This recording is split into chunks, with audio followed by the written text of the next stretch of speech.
the roll call. Commencing roll call now. Juan Carlos Prado. Present. Councilmember Beatriz Cerillo. Here. Councilmember Linda Lopez. Here. Councilmember Joni Gillespie.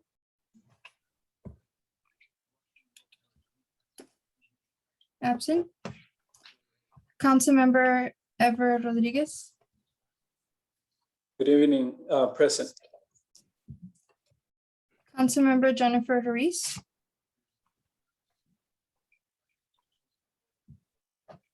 Absent. Councilmember Blair Whitney. Here. Councilmember Gabriela Ike. Present. Councilmember Celali Curencita. Present. And Chair Brooks Esser. Present. Okay, next item on the agenda is AB 361 resolution. Tim Fox will lead the discussion on that. Tim, if you could just give us a brief reminder of what this is all about so we can continue to vote on this. Well, first, I would like to just make a brief announcement about interpretation. Please do, Tiana. Okay, we do have interpretation line that our Spanish interpreter will assist us with. The phone number is 1-877-568-4106, and the code to enter is 877-394-869. And Anna, would you like to provide this instruction in Spanish?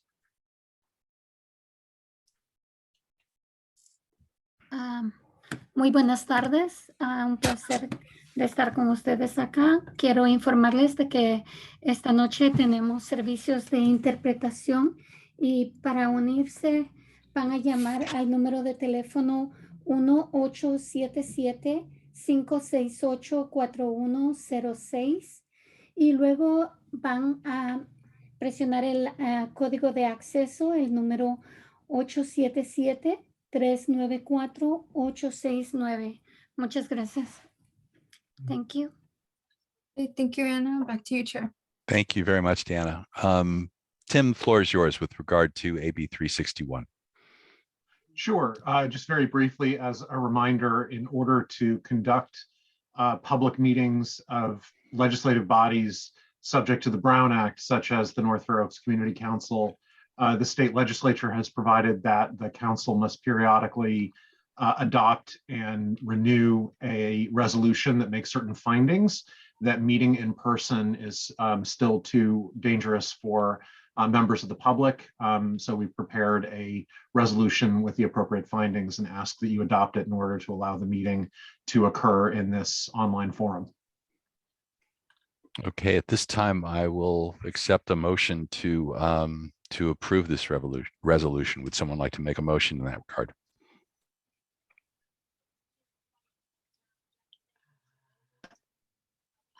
I make a motion that we approve. Do we have a second? I'll second. Thank you, Ever. We need a roll call vote on this, please. Are we allowed to discuss the motion? Yes, we can, Blair. Please go ahead. Excuse me. I think the county is making changes, and if the Board of Supervisors go back to meeting in person, I think we should also be open to going back in person. I like the fact that we probably reach a few more people than we would in person only. And I would like to explore a hybrid offering, but I think within 2 or 3 months, we need to be back in person and not just automatically keep renewing this resolution because it's easy and convenient. I agree with you, Blair, and I actually reached out to Suki this week to get some guidance with regard to when the Board of Supervisors was going to begin meeting in person. Emma, I don't know if you have an update on that. I did not hear back from Suki with regard to the board's plans, but I agree with you on that, Blair, that we should follow the lead of the board. I don't have an update. I'm sorry, Brooks. We're Okay. waiting for that. And Tim, I don't think you have an update. Do you have anything on your end? I believe at this point, the Board of Supervisors is still planning on having its March 8th meeting as an online meeting, but I don't know whether or not there are plans in the works to return to in-person meetings. The ability to make this, to approve a resolution under AB 361 is dependent upon whether or not there's still an existing state of emergency. And the governor has not lifted the state of emergency that's been in effect since March 2020. It's my understanding there are members of the legislature that are interested in carrying legislation that would end the state of emergency. And if that were the case, then all the local agencies would have to go back to in-person meetings because AB 361 would no longer apply. So we're just hopeful that the relevant legislators will give us enough advance warning that we can make plans to safely conduct in-person meetings. But again, there has been no direction or a decision that I am aware of at the county level to return to in-person meetings yet. Okay, appreciate that, Tim. Thanks very much. Are there any other questions from council members?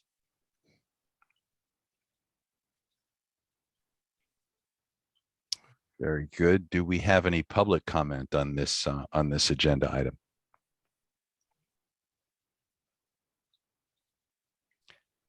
I do not see any hands among the attendees.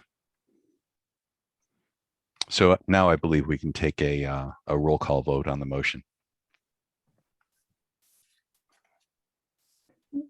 Juan Carlos Prado, Aye. Councilmember Beatriz Cedillo, Yes. Councilmember Johnny Gillespie is absent. Councilmember Linda Lopez, Yes. Councilmember Ever Rodriguez, Yes. Councilmember Jennifer Reese is absent. Councilmember Blair Whitney, Yes. Councilmember Gabriela AK, Yes. Councilmember Setlali Curencita, Aye. and Chair Brooks Esser. Yes. Okay, motion passes. Okay, thank you very much. Next agenda item is public comment.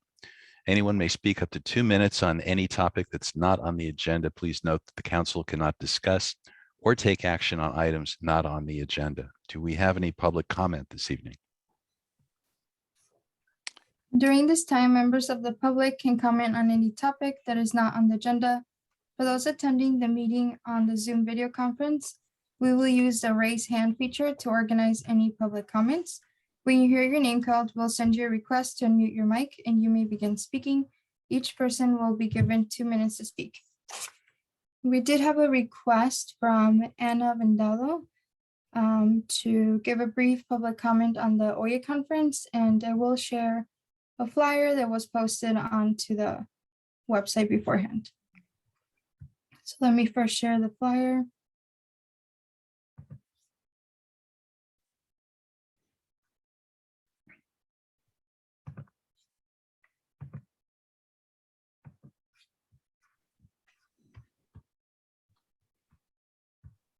And then if Joshua, could you help me unmute Ana Vendado, please?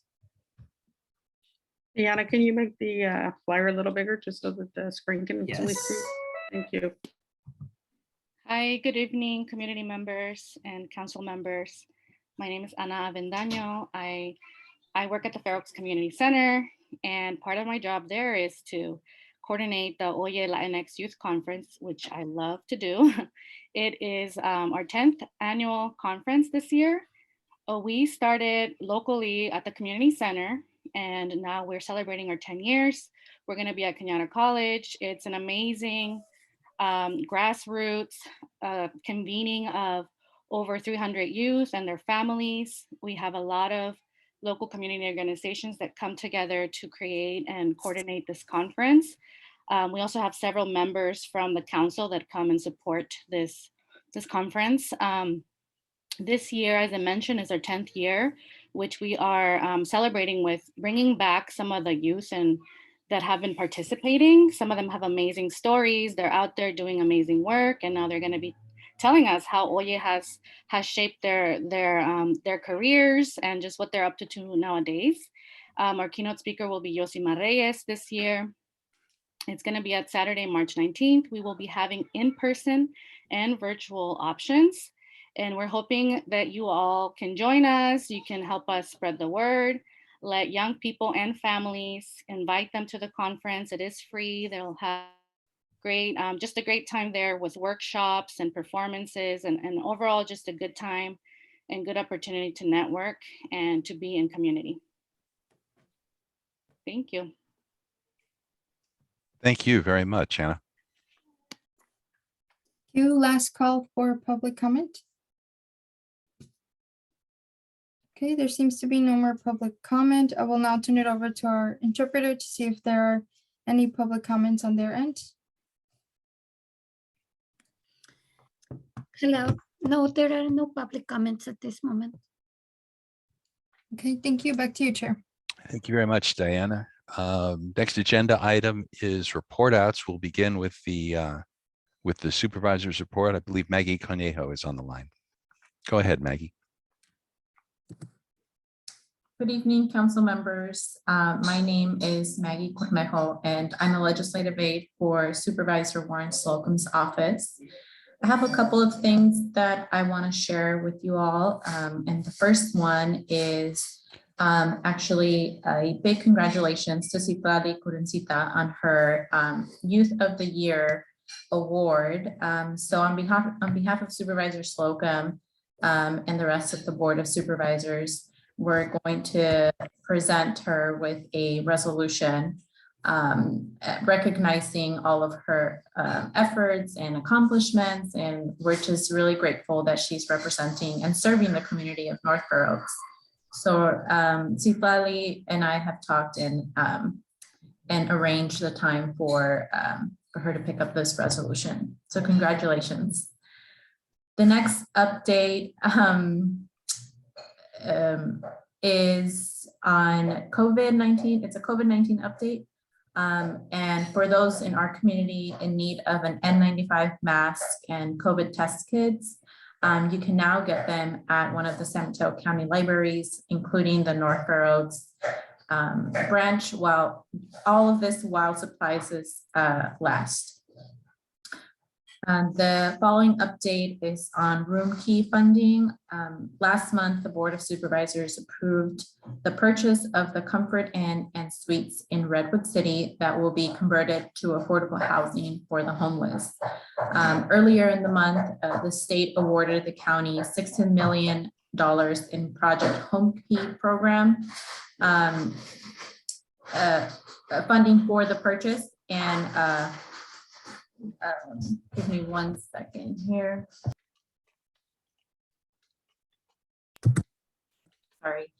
Sorry. Where was I? Oh, so the state awarded the county $60 million in Project Home Key program funding to purchase and rehabilitate and operate the Comfort Inn and Suites as permanent housing with supportive services. And this is a partnership along with Redwood City, who also approved funding for the project. The next update is that $3.3 million was approved on February 8th to create the summer 2022 enrichment program, which will expand access to the program for low income and vulnerable students and to support the social emotional well-being of students to mitigate the setbacks and hardships associated with COVID-19. As well as an investment of $400K was made to promote mental health awareness and provide support to those serving our most vulnerable residents through homelessness providers, mental health and wellness grants. And also $200K was approved to be used to support women and minority-owned businesses with certifications. And lastly, this is on Flood Park. And the public is being asked to participate in the next stage of the Realize Flood Park project that is designing the 2020 landscape plan features. The first community meeting was held on February 2nd, and there's going to be more planned, including with some Spanish-speaking residents. And also, community organizations are working with the Parks Department to help gain input from the community and make sure that the voices are heard. So that concludes the update that I have to share with you all, unless there's any questions or comments. Does anyone have questions for Maggie? Can you tell us when that next flood park meeting might be held, Maggie? I don't know right now. There's not a specific date that has been shared with us, but there was a meeting with community partners along with the director of parks to discuss like what are those next steps. And I believe that there's some events being planned for March, but I don't know the actual date for that, but we can certainly share once the dates are finalized. Okay, that would be great. I see Councilmember Whitney's hand up. Blair, do you have a question for Maggie? Yeah, I think they just turned on the toll lanes on 101.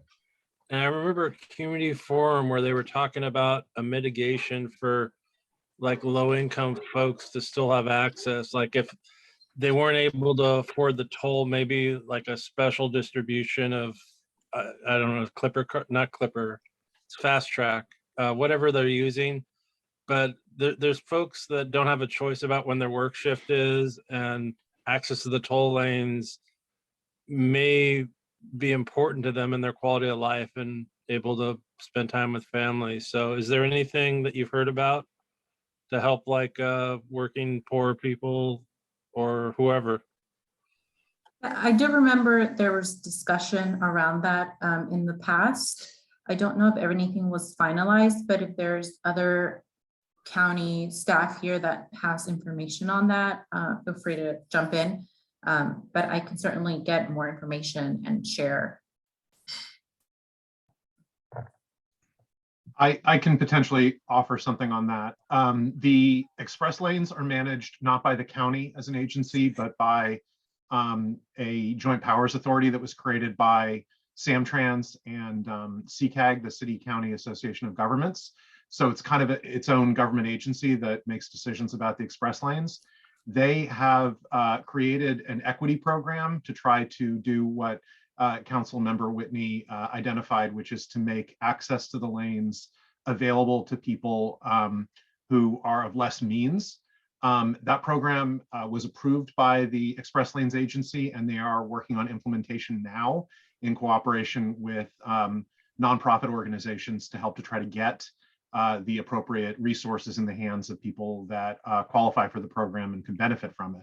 But the lanes opened before the equity program was really fully rolled out. So I think you'll hear more about that in the coming days. Thanks, Tim. Thank you, Tim. Are there other questions for Maggie? Okay, let's move on to the county manager's report. Emma, I believe you're covering for Justin tonight. Yes, council members, hi. And hope everybody's doing well this evening. I'm happy to announce that the county has a new recovery initiative, which is the micro business grant that we're going to be opening up next week. It's targeting micro businesses impacted by COVID, whose revenue is under 50,000. The grant awards are 2,500. More information is being developed and currently being translated, so we should get that out to you very soon, as well as to community providers. We have a great number of people that are part of the outreach efforts, and so stay tuned, more information to come. On the Middlefield Road update project, just to give you a quick update, you might have seen the significant changes that are happening on Middlefield Road. Those changes are really doing a block by block kind of construction. They've narrowed it down to 1 lanes, new traffic signages, etc. And so we actually, I hope Diana sent an email out this evening that really tells you a little more information and details about those changes that we are working very closely with Public Works, the construction crew, Granite Rock, AECOM, as well as the ISD, which is our Information Systems Department, to really make sure that we're addressing those concerns from our businesses, and as well as trying to mitigate as much of that impact to businesses as well. We're working with the construction to ensure that all deliveries and everybody and all residents have access to all the businesses. And then part of that outreach efforts as well is included that we've managed to send out postcards to those residents that are directly impacted by that within that area of the construction. So notifying those residents in the surrounding impacted area, notifying them of the changes, and again, redirecting everybody to please visit our middlefieldroad.org website that is in English and Spanish. Really tells you what the 2-week look ahead is, what the impacts are going to be. But that impact that you currently see is going to be happening through April 1st, tentatively for about 2 months. And then it will move over to another section. So we'll go southbound on the west side and then shift over to northbound on the east side. But we'll give you more updates in the coming weeks. Human Service Agency, who is leading the Emergency Rental Relief Assistance Program, ERAP, is pleased to share with everyone the kind of some highlights of their program. To date, a total of $150.5 million of rent relief has been requested by San Mateo County. A total amount of rent amount obligated that came directly to our county was $72.5 million. And as of January 30th, 4,123 households receive rental assistance in the amount of $57.6 million. My goodness. Amazing numbers. Of that, from the data that we received, 586 were Redwood City households and 243 were unincorporated areas. We'd like to really remind all our residents, and please spread the word, that any resident who is in need of emergency rental relief and impacted by COVID, rental relief and or utility assistance, to please apply through the Housing is Key portal. And I think Maggie gave an update about Flood Park. Thank you very much. If anybody has any questions, happy to answer those. Any questions for Emma?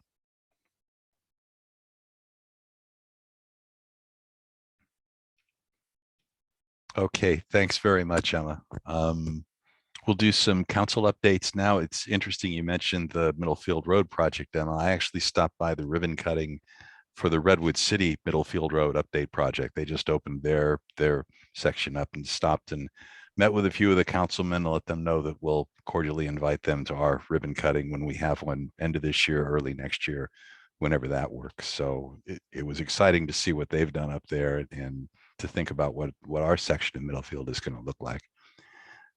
Some items here. The community festival, planning for the North Fair Oaks Community Festival continues.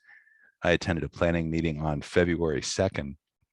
It's scheduled for August 14th at 2500 Middlefield Road. That's the parking lot for the community center. Planning's being headed by Sal Zuno of the Sheriff's Department with assistance from Supervisor's Office, Casa Circulo, and others. The group's coming up with a list of organizations and vendors to invite to have a booth. And I believe that list is going to be finalized by the time of our next meeting coming up in the next couple of weeks. For those of you who have attended in the past, this year's event is going to be smaller, and it's going to be much more focused on the North Fair Oaks community as opposed to an event that draws attendees from throughout the region. So it'll be a real community gathering. I also attended a meeting that Supervisor Slocum chaired regarding the construction of large homes in the community. The meeting was held in response to questions that have been raised in the neighborhood regarding TJ Homes projects, developer that's been building large homes actually throughout the Bay Area. Steve Monowitz of Planning and Building assured the group that Planning and Building is taking a proactive approach to monitoring these projects that are ongoing in response to neighborhood concerns, which include adherence to approved construction hours, the size of the demolition equipment that's being used on the project, as well as tree permit approvals. The tree canopy issue has been a cause for much concern, and it's my understanding the tree regulations are currently being updated by the county and should be ready for council review in the springtime. And that meetings between the supervisor and the community are continuing. Finally, one of the items that came up during our annual planning session last month was an update to the North Fair Oaks Community Plan. In fact, this was a topic that was suggested by Supervisor Slocum. For those of you not familiar with the plan, it was created over 10 years ago, was the result of a great deal of work by county agencies as well as the community. And it really is a roadmap for the future of our community as a whole. Of course, the council and the community need to be involved in the update process. For now, the county staff is planning to hold a meeting early next month to determine how they're going to resource that project. I'll share any updates that I hear about that. But again, I expect the council and community to be involved in this update process. That is what I have for this evening. We'll move on. Vice Chair Juan Carlos Prado, do you have a report out tonight, Juan Carlos? I do not have a report tonight. Council Member Cerrillo, Beatrice? No, not this time. And we don't have Joni tonight. Council Member Lopez. Linda, do you have a report out? It's not a report, but I'm going to use my time to put a request out. I currently serve under the Department of Housing on the Housing Community Development Committee. This committee, or my position, represents North Fair Oaks. On the committee, there are representatives from other cities, Council on Aging, just the multitude of people that represent the people in San Mateo County, pretty much. So anyway, I'm looking to see if anyone is going to be interested in serving on this position or in this position. So just real briefly, a couple of seconds. The meeting commitment is only 3 times a year. November to set priorities, February for study session, and February for public hearings. And for, well, actually the public hearing is to formulate the recommendation. And this is all in conjunction, or coincides rather, with the county's fiscal year, which ends June 30th. So all of this is done prior. The purpose of the committee is to recommend the usage of community block grants. This year we had about 6.5 million, and the money will be recommended for shelters, minor home repair, public facilities, housing development, which includes new construction and rehab, and public services, which includes fair housing and other public services, and micro enterprise. If anyone is interested, please give me, send me a message. My request is out to council members to step up to the plate on this, and also a request out to public if you're interested in doing this type of work. Thank you. Thank you very much, Linda. Up there. Councilmember Rodriguez, Ever, do you have a report out tonight? Yes, thank you. A couple of things in regards to the OYE conference, which Ana Vendaño made a comment and shared that flyer, and that it'll take place on March 19th up in Cañada College. So I'm helping with leading the COVID compliance subcommittee. We're going to be checking vaccination requirements and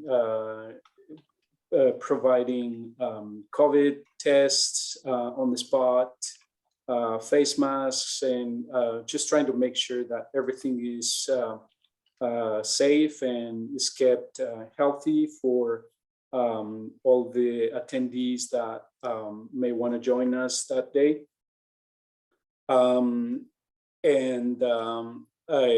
We're still looking for volunteers, so anybody who wants to get involved, you can reach out to me or to Ana Vendaño, and I'm sure we'll find something useful for anybody to help us with.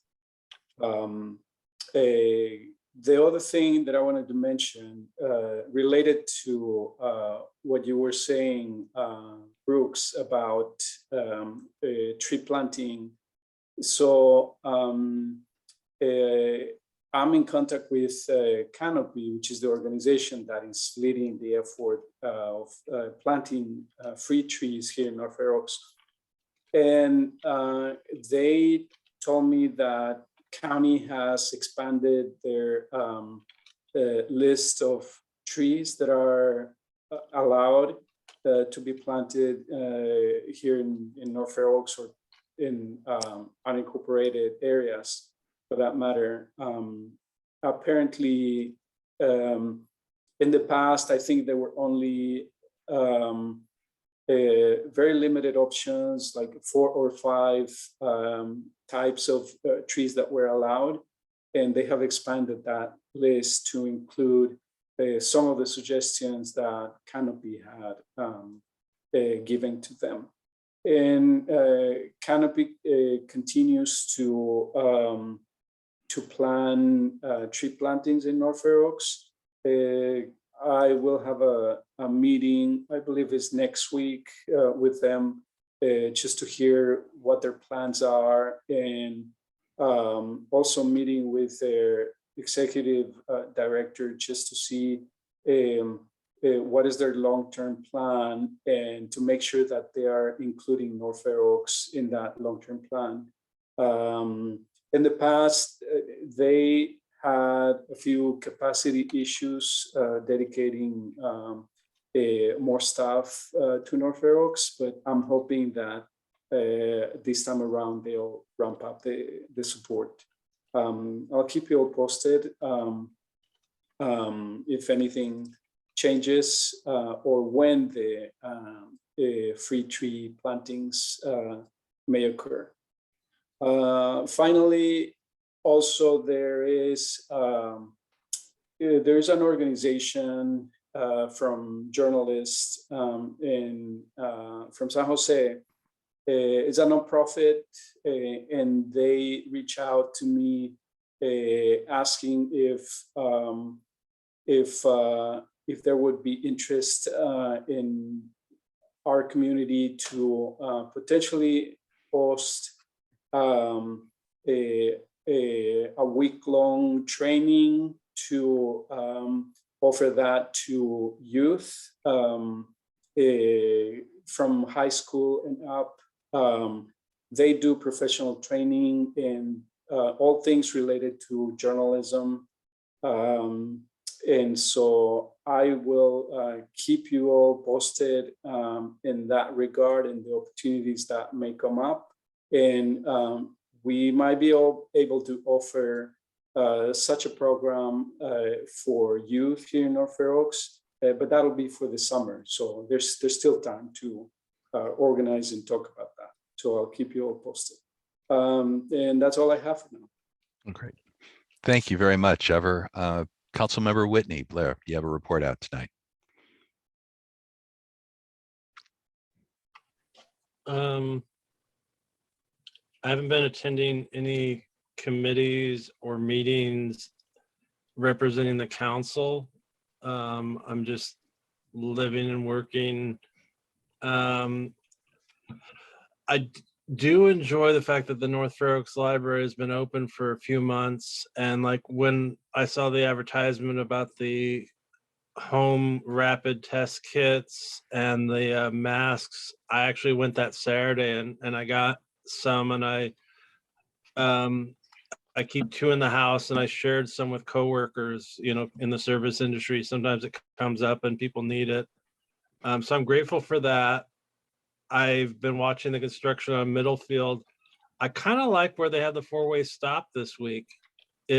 people, it was going smoothly. They narrowed it down to one lane on one side where they're doing the below the street work, but at 4 to 5 p.m. traffic was flowing, and having that four-way stop allowed people to get from that one neighborhood near the train tracks over to that other cut-through street that gets you across the other train tracks. Anyway, beyond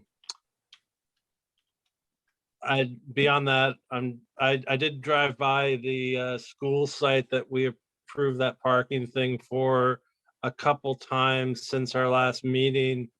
I usually get off work at 3, and I was just curious what the impact was about all these pickup times and the disruption to the neighborhood.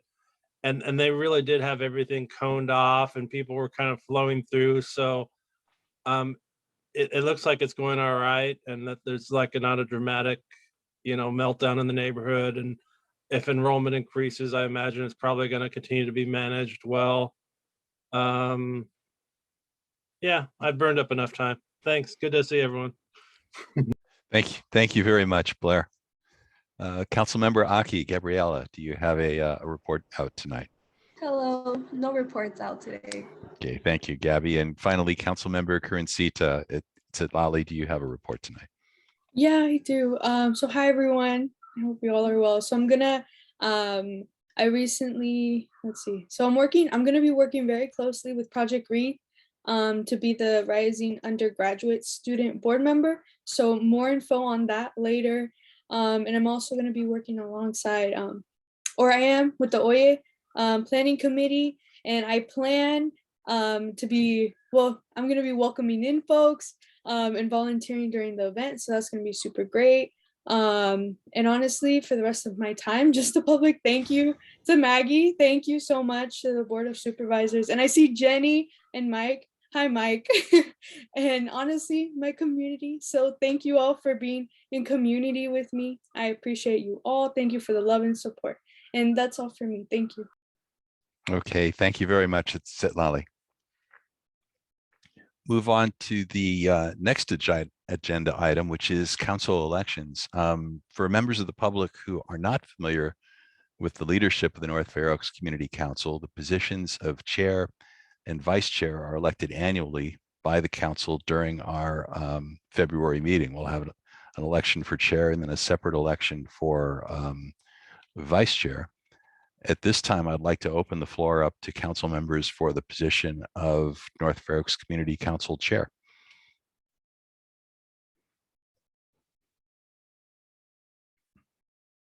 I see Councilmember Rodriguez. Ever, you have your hand up. Yes, thank you. I would like to nominate you, Brooks, again, if you're up for the challenge. I know that you have improved our council and how we are operating to make it more efficient. And I think, that consistency to support our council is very much appreciated and needed. Yeah, I think you have served, over the past year, you have served our council well and our community. So again, if you're up for the challenge, I nominate you for another try. I would certainly be up for that. Is there a second to Everardo's nomination? I second Everardo Rodriguez's motion. Thank you very much, Juan Carlos. Oh, I had my hand up. Okay. Linda? Oh, no, I was going to second. Oh, I thought okay. well, yeah. Thank you very much. Okay. Are there additional nominations for chair? Is Juan Carlos interested in running for chair? I'll nominate him if he is. I am not, but thank you for your support and confidence, Blair.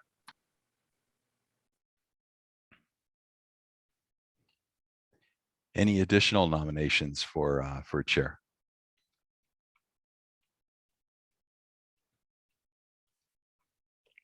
Then I believe we proceed with a roll call vote on that. If there's only one candidate, we do need a vote.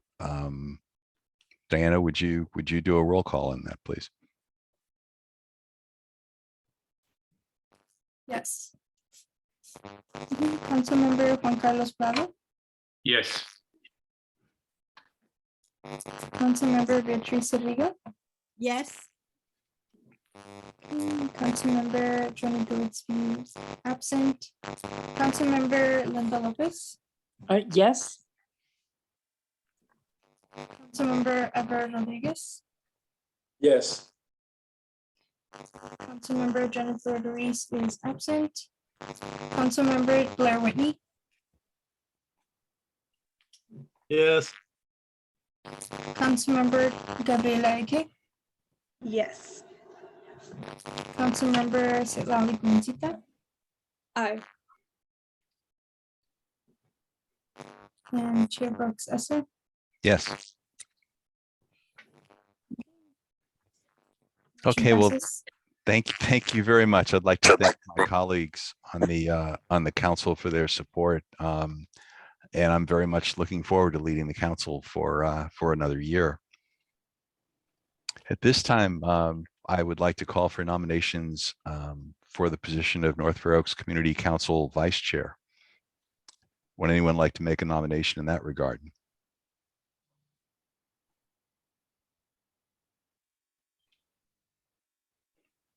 Councilmember Rodriguez. I'd like to nominate Blair Whitney, if he's interested.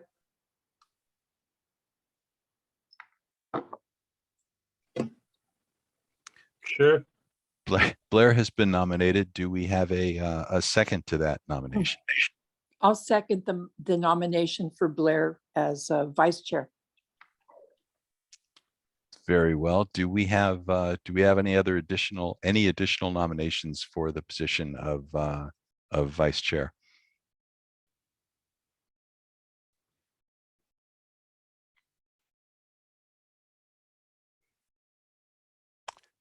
I see no additional hands up, so let's go ahead and proceed with a roll call vote for Blair.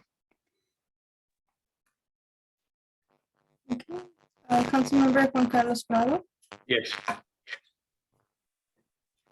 Councilmember Beatriz Rodriguez, Yes. Councilmember Johnny Gillespie absent. Councilmember Linda Lopez, Yeah. Diana, something's going on when is it just my phone or just a lot of static when you talk? I'm hearing that as well, Linda. It's only coming from Diana's reception or whatever. Anyway, my vote is yes. Councilmember Ever Rodriguez, Yes. Councilmember Jennifer Ruiz absent. Councilmember Blair Whitney, Yes. Councilmember Gabriela Ike, Yes. Councilmember Citlali Guncita, Aye. Chair Brooks Esser. Yes.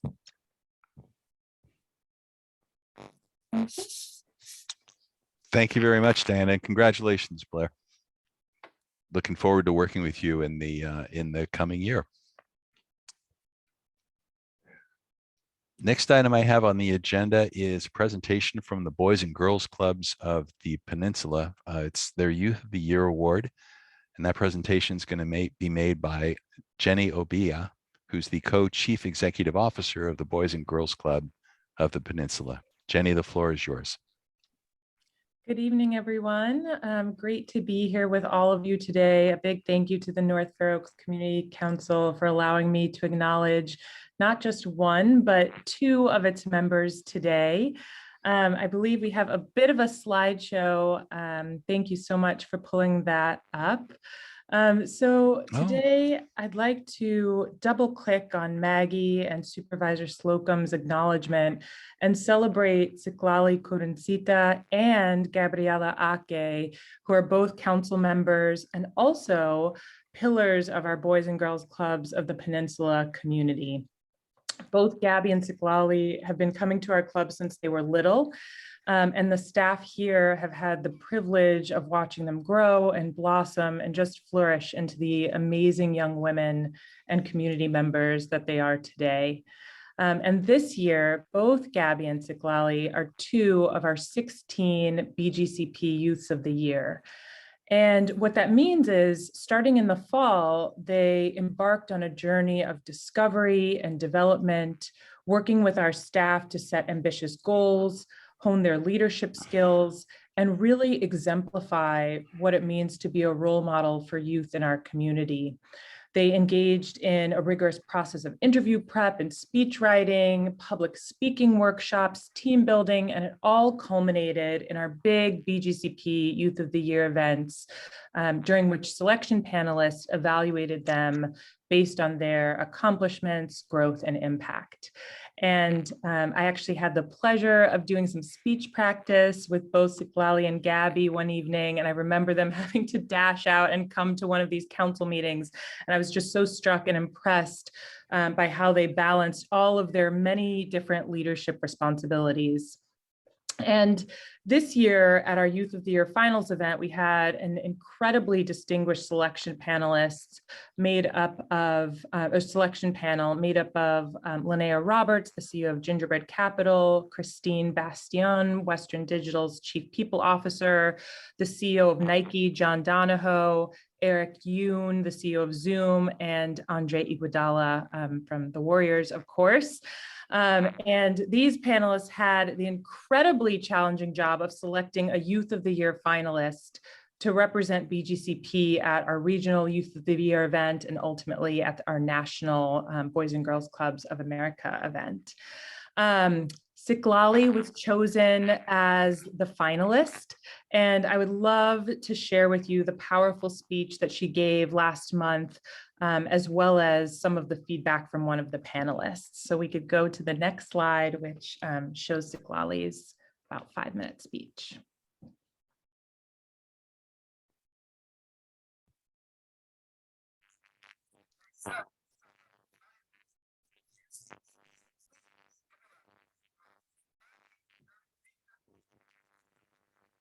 Oh. Diana, can it be played on your side, or do we need to play it on our side? Are you able to hear it? No volume on our side.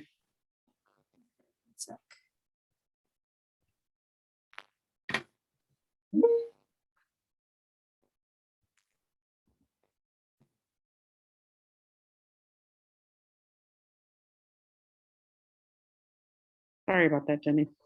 Oh, no problem.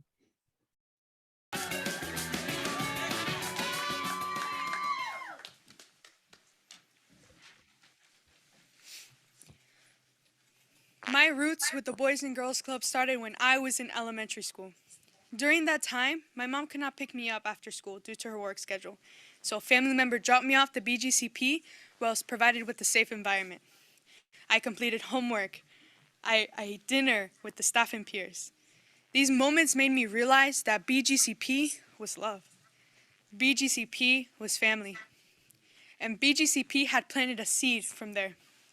Today, that seed has blossomed into a big sturdy tree where BGCP's Future Grads program continues to make me flourish, not only as a student, but as a person. My story begins with my indigenous roots and the fierceness of my Aztec ancestors, which gave me the meaning to my name, Citlali. Often, I would come home from school to my grandparents in tears because I would get bullied for the uniqueness of my name. My grandparents would look at me and smile. Little did I know, they were smiling because I didn't understand the beauty within my name. They explained to me that my name came from Aztec origin, meaning star goddess. Finding that light in my name, I was inspired to help others find their inner strengths, including mine. Future Grads BGCP's College Readiness Program has taught me impactful skills to navigate the real world. Adrian, one of my Future Grads coaches, has been by my side throughout high school. I expressed how grateful I was for his help and asked why he was doing all this for me. He explained to me that his passion was to lift others up in his community. That's when I found out we shared the same passion. Jaime, another coach, has taken the time to discuss what comes down the road when being a first-generation college student and its complexities. But both of my mentors have helped me overcome my imposter syndrome. In my book, imposter syndrome is when you don't see the ability you are more than capable of doing. I'm not qualified. I'm not good enough. Who am I to go to college? Jaime and Adrian were always there to listen. They helped me break down these imposter syndrome feelings, and soon after, I was elected to become Kenyatta College's student body president as a high schooler. During my tenure as president, I've helped voice the need for housing and all-gender bathroom inclusivity. As a result of my team's constant advocacy, in the next 5 years, housing is coming to the SMCCD.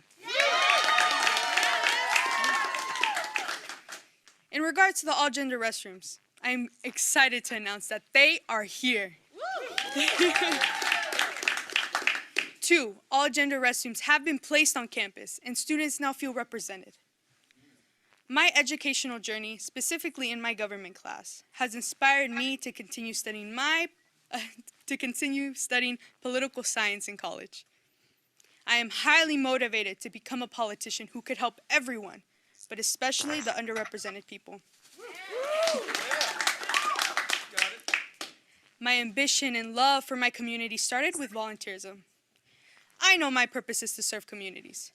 Volunteerism was the water that was provided for me for my growth into becoming a sturdy tree, while building community was the sunshine glaring over me. I have now realized I have come a long way, but I still have a long way to go. Thus far, I've been accepted to the University of San Francisco,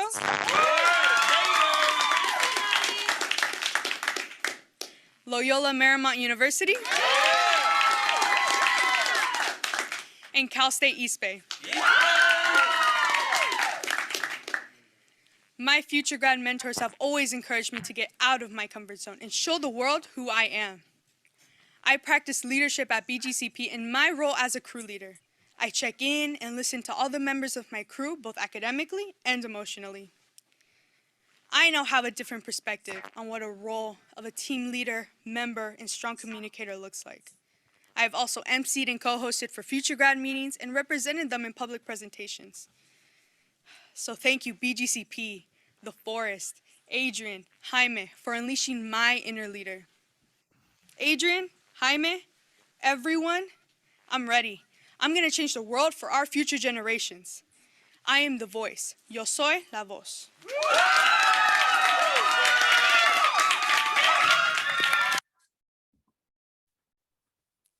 Okay, yay, Siglali. I'm hoping we can also play just a quick clip of Eric Yoon's feedback, CEO of Zoom, some words he had for Siglali. Sure. Much. Next up, we've got Eric, who has some words for Siglali. Eric. Hey, Siglali. Congratulations. What a great night. I enjoyed talking to you. I like your story you share with me, how Bgcp helped you become a better person, a better leader, and a better version of yourself, and how Bgcp inspired you to never give up. Your way to become better. Amazing. A lot of gratitude to the community's support, to Bgcp's support. And I'm a fan of you. You have a bright future. Go, Siglali.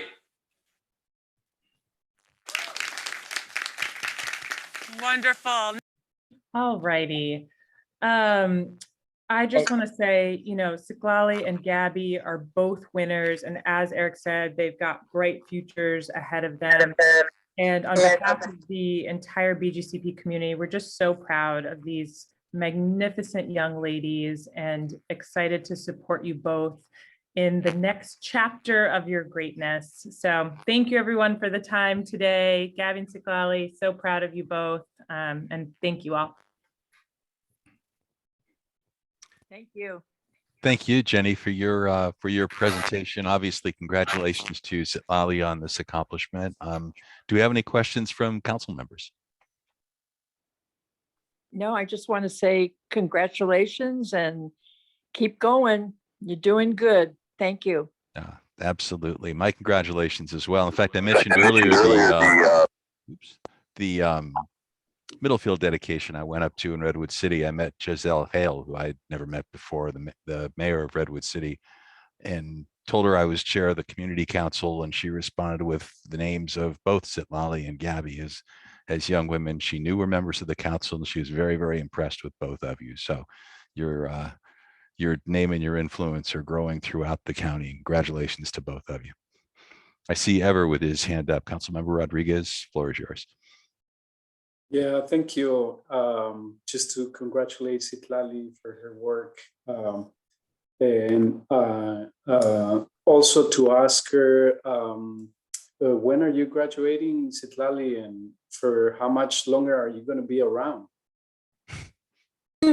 Oh, so I'm gonna graduate high school this year, so 2022. I'm class of 2022, and I think my story with the North Fair Oaks Council isn't over, so to be determined. Yeah. Awesome. Yeah, we want you here. Thank you so much, everyone. Thank you for your work. I mean, because obviously, you are working not only to develop yourself as a successful young leader, but also as a community stakeholder, and that takes extra work all the time. In addition to your school work, the community can be tolling at times with all the busyness that comes up, and particularly in this community that doesn't have a lot of civic engagement, is even more commendable, your efforts. So thank you very much for your service. Emma Gonzalez, I see your hand up. Do you have a comment? Yes, through the chair. Citlali, on behalf of the County Manager's Office and the Office of Community Affairs, we want to congratulate you and recognize you. You are certainly an inspiration to so many kids and youth in our community for North Fair Oaks. There are 15,000 residents that live in our county. You represented that community, and you represent our community. So thank you very much. Continue to, can't wait to see you thrive and see you grow. And I know I will see you definitely, Citlali. And but on behalf of the, Justin, Mates, and the entire executive team at the County Manager's Office, we do sincerely congratulate you on your accomplishment. Thank you so much. A huge thank you once more to everyone. The support is just unbelievably,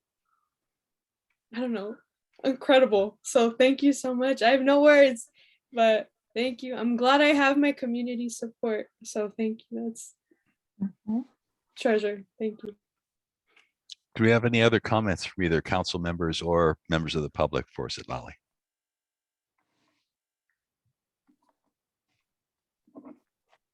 Seeing nothing further.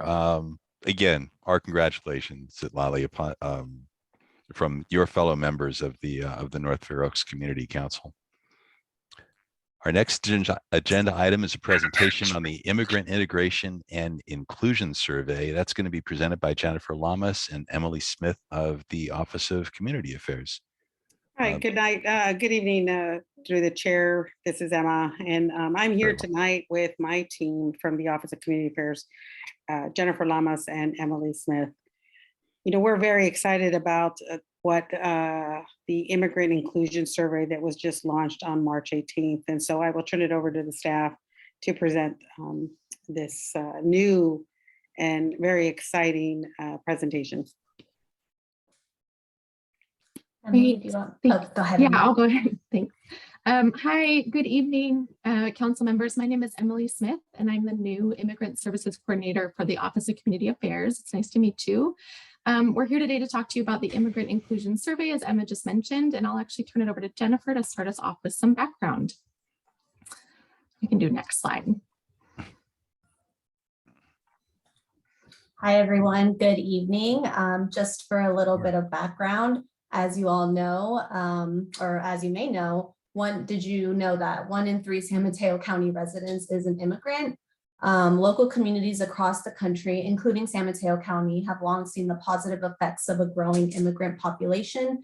An influx in newcomers has driven population growth, revitalized neighborhoods, spurred innovation, and enriched communities with cultural diversity. Many local governments, chambers of commerce, and nonprofits have been thinking more creatively about how to create an environment that sends a message of inclusion and social cohesion, maximizes the contributions of all residents, and gives community members the tools they need to thrive. In late 2020, the County of San Mateo applied for and was awarded the National Gateways for Growth grant. The county was one of 19 municipalities selected across the United States to receive this highly competitive award. Next slide, please. So what the award is, it consists of a quantitative research report on the demographic and economic contributions that immigrants make in our communities. And it also has a tailored technical assistance to help communities draft, execute, and communicate an immigrant inclusion strategy. Next slide, please. So the reason we're here today is because we are excited to announce that we currently have a survey open, and this survey will help shape the county's first ever multi-sector immigrant inclusion strategic plan for the next 3 to 5 years. We've been working to perfect this survey for over a year now with the help of our National Gateways for Growth team, the Gardner Center, which is a Stanford University Research Institute, and 50 community partners spanning across so many fields, including some of the ones you see on this slide. And now I'll pass it off to my colleague, Emily, to take us through the rest of the presentation. Great, next slide, please. So as Jennifer mentioned, we're now at the phase of actually the survey's open. We are taking responses. This graphic just shows a little bit about our process throughout. We've had the steering committee that Jennifer mentioned of all the community organizations who've supported with actually creating the survey. And we're now at the phase of where the community engagement teams, so those same organizations, as well as others across the county, are now out in the community. We know that they're the trusted messengers, so they're out there spreading the message to get as many community members as possible to take the survey. Next slide. So now I'd like to tell you a little bit about what the survey entails. The survey is for anyone who identifies as an immigrant and lives, works, or goes to school in San Mateo County. All responses to the survey are anonymous and confidential, and all questions are optional. So it's not one of those surveys where you get blocked from continuing to go on. If you don't answer every question, people can answer whatever they feel comfortable with. The survey window is about 4 weeks long, and it actually opened on February 8th. And we are kind of monitoring the response rate in terms of our hard close date, but we're looking at probably around March 8th if we're sticking with that 4-week window. So we have about a week and a half that the survey will definitely be open. Next slide. So a really massive undertaking, a massive effort went into translating this survey into 11 languages, so 12 total, including English, to really be as inclusive of our immigrant community across the county as possible. So it's available in Arabic, Chinese, English, Hindi, Japanese, Korean, Portuguese, Russian, Spanish, Tagalog, Tongan, and Vietnamese. We're collecting data in 5 key areas. So the partner organizations in the steering committee really helped us develop the key information that we wanted to hear from immigrants in our community. And the key areas are around safe communities, economic development, education opportunities and outcomes. That's for the folks taking the survey themselves, and also if they have children or dependents, they can answer questions about that as well. Equitable access to services, and their sense of community connectedness and engagement. Next slide. So the responses to the survey are going to help us identify programs and policies that are currently working. barriers that can be eliminated, and ways in which the immigrant community can be more effectively and strategically served for the next 3 to 5 years. So the data from this survey is really going to help inform our immigrant inclusion strategic plan. Next slide. And our call to action is just, we're here presenting to you all to help encourage our community to take the survey. There are that first tiny URL in the blue box is the link to our page that has all of the marketing materials translated into the 12 languages. The flyers all have that tiny URL that's in the orange box, which is the actual link to the survey, and they also all have a QR code on them. The survey is really accessible on a mobile device. So if someone scans the QR code or uses the tiny URL, it immediately pops up a box where they can select their language, and then it's very easy to take on a mobile device. Next slide. And just, some ideas for ways to promote, if there's any email listservs where you could share the direct link with folks, that makes it easy to take when people just have to click on something. Phone or text banking, flyer distribution, sharing the information during events, or, if you work with people and there's a way that you can provide them time to take the survey. Those are just some ideas, but really just word of mouth. Certainly if anyone here identifies as an immigrant and meets that criteria, please take it and help us spread the word. Next slide. Okay, and I will now pass it back to my colleague Jennifer to take any questions. Are there any questions from council members for either Emily or Jennifer?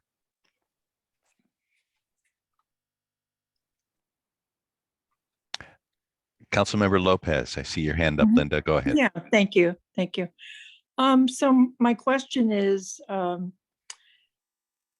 assuming the survey is countywide. First of all, is that correct? Yes, it is that's correct. countywide. Okay. Will you be providing a more specific target, such as North Fair Oaks, for a more specific survey taking, or whatever we're calling it? Is that going to happen? Yeah, so as Emily mentioned, so there's 5 key areas that we're collecting data in, and then there's a 6th one as well, and that's a demographic section. And on the demographic section, it lists a city of residence or a city/area of residence, and North Fair Oaks is one of the options, so we can collect that information. Okay, and how does someone get the survey if they're not able to go online? Yeah, so we have partnered with select organizations in the county. We have paper surveys available. And so select organizations were given some paper surveys. And so we do understand, there is a literacy divide, there's a digital divide. And so some key organizations like Self-Help for the Elderly, for example, Coastside Hope on the Coast. So there are some agencies that have that are helping people complete it in person, whether that be via, or they can complete the survey for them, like, in front of a computer. And what's the approximate time it will take to take the survey? How many pages, or how long is it? It's about 10 to 15 minutes is the kind of window. It's been taken up. We did some test runs within our office, and it kind of took between 8 to 10 minutes. So that's why we kind of, we're thinking it'll take it takes 10 to 15 minutes. And on the paper survey, so we have it split up by the sections. And so I believe it's about 5 to 6 pages. Okay, and my last comment, I believe, if I remember correctly, when the Office of Community Affairs first became established in San Mateo County, the purpose was to work on immigration affairs. And I'm going to ask the question, were there not surveys, or were there previous surveys done? Or is this the first one that's being done? This is the first one at this huge comprehensive level, I would say, like, countywide, multi-sector. We have like key stakeholders from education, from economic opportunities. And so I would say that this is probably the first survey at this level that's been done countywide, and especially in the 12 languages too. I think that that's, and I think Emma, I don't know if Emma has a comment or if she wants to add something. Okay, thank you very much. And if I can also add, Sure. that this is going to actually help guide and develop a 3 to 5 year strategic plan for the county on behalf of the entire county. So it really is an in-depth survey. It was developed by 45 partners that sit on the steering committee, engagement committee, and they've been developing this for nearly a year now. And so there's been a lot of thought behind it. And so we're very excited because, again, we've got the grant technical assistance and the CBOs that we have working, and then we have CBOs in North Fair Oaks as well, Casa Círculo and Nuestra Casa and Siena Youth. We have many different legal aid and El Centro Libertad, et cetera, that are going to be helping and distributing this, as well as our Office of Community Affairs outreach team at food bank distribution centers, et cetera. So it really is trying to get into the hands of all of those residents that may identify as an immigrant community. And Emma, what's the timeline to get this completed? So it's launched on March 8th and it'll be open for 4 weeks. And so we wanted to make sure that, and so I have Anna sending you a flyer as well. But we have been, strongly, already doing outreach, and within the first 24 hours, we were happy to, receive over 2,000 responses already. So the word got out there, and I think that through that, our partners, our partners have been very ready, active, and engaged, and so excited to go as soon as the supervisors launched that on March 8th at the Board of Supervisor meeting. Okay, thanks a lot. Sorry, Emma. February 8th. No, February 8th. February 8th, right. Sorry. Thank you. Do you have any more questions, Linda? No, I'll put my hand down. Okay, No, thank you. I do not. Thank you. Councilmember Rodriguez, Ever, you have questions? Yeah, I didn't hear when the results be ready. And also my question is if the results would be shared or reported back to our council. Emma, did you want to take it or do you want to let me go ahead? Yeah, I can. One thing that I think I believe Jennifer might have and Emily might have mentioned is we're working with Stanford Gardner Center, who is actually helping us do the analysis. And the one powerful thing about that is that we're really collecting all the surveys that have been done in North Fair Oaks and, during the recovery efforts and anything that we've done in collaboration with Stanford Gardner Center to really compile and develop a comprehensive 3 to 5 year strategic plan. We hope to have that analysis, that a first draft analysis done in, I think it was like we're targeting May or June, and then start to really develop and have a draft by the summer. Do you have another question, Ever? Thank you, Emma. Yeah, was wondering if the results would be shared or reported back somehow to our council. Most definitely. We'll find different ways and different how to present it. We're really excited to see what's going to come out of it. We're also doing focus groups. So we'll have not only the, I would say quantitative, but we'll have a qualitative perspective as well. And we're working with those community partners that will facilitate and host those focus groups. And so we're excited to see what's going to come from the results. And we're excited to share those results as well with the council and others and the Board of Supervisors as well. Thank you. Thank you, Ever. Councilmember Cerrillo, Beatriz, you have a question. Yes. Is this for adults only, or is there an age limit? Or I didn't pick up. I think that's a great question, Beatriz. Jennifer, if you'd like me to answer that, or you want to answer that? Yeah, I can answer that. So no, there's no age limit.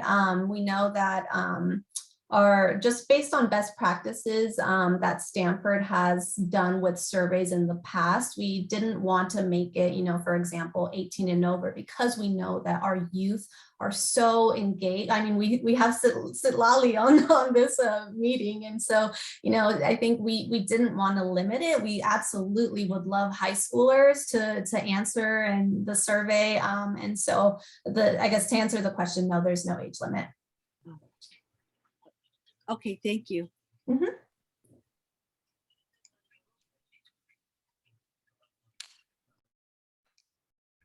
Councilmember Rodriguez, Ever, your hand is still up. Do you have an additional question? No, sorry, I just forgot. No problem. Thanks. Without being overly analytical about this, I've seen some of the surveys that have been coordinated by the Gardner Center that combined results from Redwood City and North Fair Oaks. Given that we are asking specifically, we are identifying North Fair Oaks as a specific geographic area in this survey, can we get a presentation of data that just includes residents of North Fair Oaks? Because I think that would be very, very interesting. In particular, we're looking at our community plan, and I understand that action plans based upon the survey, but I just wanted to make sure that we are talking that level of specificity, that we can get results solely for North Fair Oaks. Through the chair, Chair Brooks, we can definitely take that information back and try and definitely present something. I do want to put a quick disclaimer and as you know, many residents will check off Redwood City and not necessarily North Fair Oaks. So I do want to be able to be respectful of that many residents in North Fair Oaks don't associate that they live in North Fair Oaks. And so that I do want to give that caveat there. You bring up a good point, Emma. Perhaps looking at Redwood City data separately and North Fair Oaks would be interesting. It would be nice to see a breakout of the people that do indeed identify as North Fair Oaks residents, though. That would be great. So we'll definitely be able to do like the city of Redwood City and North Fair Oaks combined, but we'll do our best to see what the data shows. Okay. Yeah, I've made my point, and I think seeing it separately would be very, very valuable. Do we have additional questions from council members? Are there questions or comments from the public on this on the survey? Members of the public, if you wish to comment on agenda item number 7, Immigrant Integration and Inclusion Survey, please raise your hand now.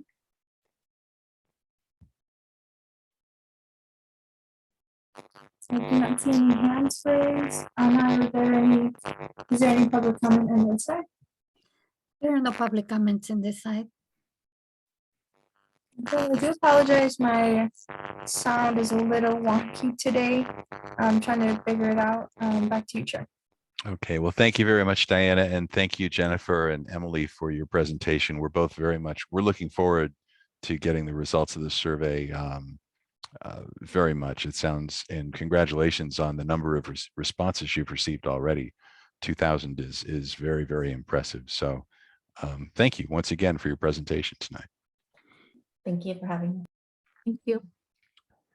Our next presentation is an update on the Community Climate Action Plan. That's going to be presented by Carolyn Blody, who's the Director of the Office of Sustainability. Carolyn, the floor is yours. Thank you. Good evening, Chair SR, council members of the community, and congratulations, Lali, you are an inspiration. Oh, that was just incredible. So yeah, thanks for the invitation to join you tonight. I'm joined by Ivana Andrade, who is one of our resource conservation specialists in our Office of Sustainability at the county. And she's been working on the Community Climate Action Plan for about 2 years. It was probably feels like a long time ago, but she was here in 2020 to present to the council. And I'll share that she was a resident of North Fair Oaks for 6 years. And so she's really excited to share the plan with you tonight. So Ivana, I will pass it over to you. Great. Thank you, Carolyn. And as Carolyn mentioned, my name is Ivana. I'm a staff person in the Office of Sustainability. It's a pleasure to be back with the North Fair Oaks Community Council. Nice to see some familiar faces.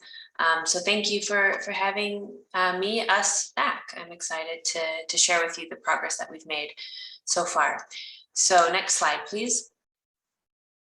So today during the brief time that I have with you, we'll be reviewing the climate action plan. But first, before we get there, we'll be just touching quickly on climate change, what it is, just a quick slide, just to make sure we're all on the same page.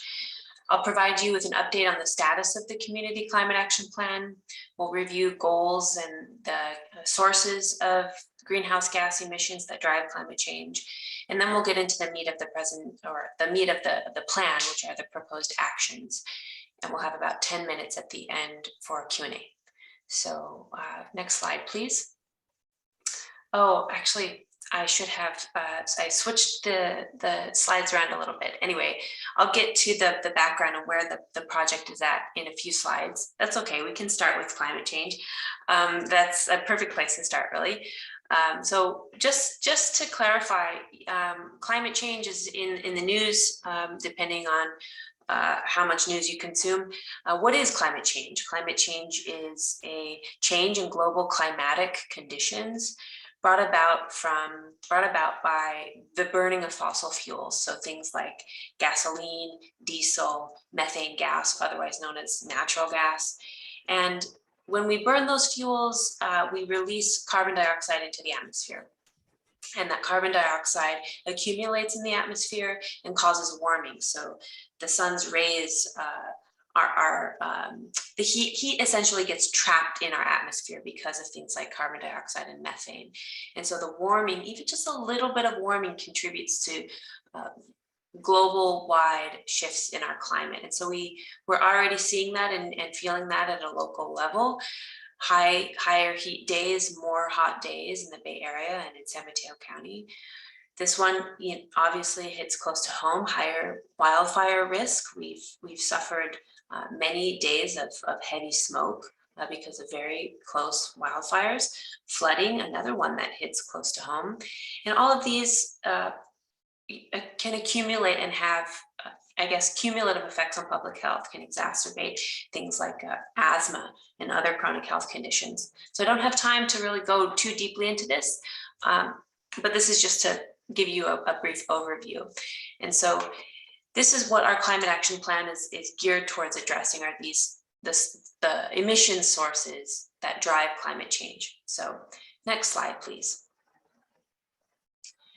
This shows you a breakdown of where our greenhouse gas emissions are coming from, where that carbon dioxide is coming from. The first and biggest source is transportation, the transportation sector. And this is really just cars and trucks driving down the highway. So every time we get in our car and drive down the highway, we're burning gas. And that's a very carbon intensive activity. The next biggest source is energy that we consume in our homes. And so when we turn on the lights, that's using electricity. But the biggest source of emissions from our homes is actually heating the space and heating the water that we use in our showers, etc. So we'll get a little bit more into that in a moment. But the third biggest source of greenhouse gas emissions comes from solid waste. And you might be thinking, where does that waste come from? Or where does that greenhouse gas emission come from? It's actually when we throw away kitchen scraps and garden waste and other things called organics, so anything that kind of rots or decomposes, that rots in a really kind of gross way in the landfill. It rots in an anaerobic state without oxygen. It gets buried and methane gets generated. And methane is a really potent greenhouse gas. It's more potent than carbon dioxide, and it's a significant source of greenhouse gas emissions nationwide. So, and we are no exception. So with that, let's transition to the next slide. So the San Mateo County Community Climate Action Plan focuses on all of those three sectors of emissions, plus a fourth one, which we don't have much time to talk about today. But the first one is actions to reduce energy use and transition to renewable energy sources in our homes. The next one is actions to transition to electric vehicles and provide more access to public transit, walking and biking, otherwise known as active transportation. And the third one is actions to reduce and divert waste from the landfill. So again, getting those kitchen scraps, yard waste out of the landfill from emitting methane into the atmosphere. The fourth sector that the plan features includes actions to sequester or pull carbon out of the atmosphere through and store it in soil and trees. So that I'm giving a very high overview, and I don't have time to get into the details there. But if you're interested in knowing more, there's going to be some opportunity for that in the very near future. So actually, if you could go back one slide, I forgot to mention something about our goals. So the goals in the plan are to reduce our greenhouse gas emissions 45% over 1990 levels by 2030 and to reach carbon neutrality by 2040. So I know it's kind of hard to understand exactly what that means. It means we have to electrify, and it means we have to transition away from gas-powered vehicles. And so we'll get into that in the next few slides. So just to give you a sense of where this plan has been, we've been working on this plan for the last few years, and since I last talked to you, we've been engaged in multiple rounds of community engagement, which I'll show you in a moment. And we're getting ready for our final round of public engagement here in April. So in our final round of public engagement, we'll be having an online interactive open house. We'll have a survey, and we'll have some live events, virtual events in Spanish and English. So next slide. We've been engaged in public, getting public feedback for the last few years in a number of different ways. Before COVID, we were doing in-person events, like here at Siena Youth Center, and some tabling events at the community center and the library, in grocery stores in North Fair Oaks and other places throughout the county. But as soon as COVID hit, we changed our tactics, and we did quite a few virtual events, workshops, focus groups, and we partnered with organizations like Alas, Puente, Senior Coastsiders, and others, Actera, to get the word out, but also to shape the workshops. So, and we've also gotten quite a bit of feedback through just meetings with community members and survey responses. So with that, I'll transition to, I think, some more specific information about the measures in the plan or the actions in the plan. So next slide, please. So I want to highlight key actions in the transportation sector. As I mentioned, the plan is prioritizing making electric vehicle charging more available. So if we want residents to lease or purchase electric vehicles, use them one way or the other, we need to make charging more available. We need to support residents to transition to electric vehicles, so partnering with organizations like Peninsula Clean Energy to provide incentives and targeted outreach. In the active transportation realm, so walking, biking, using public transit, the plan looks at ways to support investments in the urban canopy where feasible. Investing in the urban canopy is really going to make walking and biking more accessible, more pleasant, more doable. So that's really important. The plan focuses on places or ways to implement priority pedestrian and bikeway projects that we already know about. So through the active transportation plan and other plans at the county. It references the need to implement traffic calming and complete streets measures into infrastructure projects. What does this mean? Investments in the urban landscape, like things called bulb outs or not just bulb outs, but crosswalks, or investments in the sidewalk sort of environment, lighting, things that make the streetscape more inviting, welcoming for a pedestrian.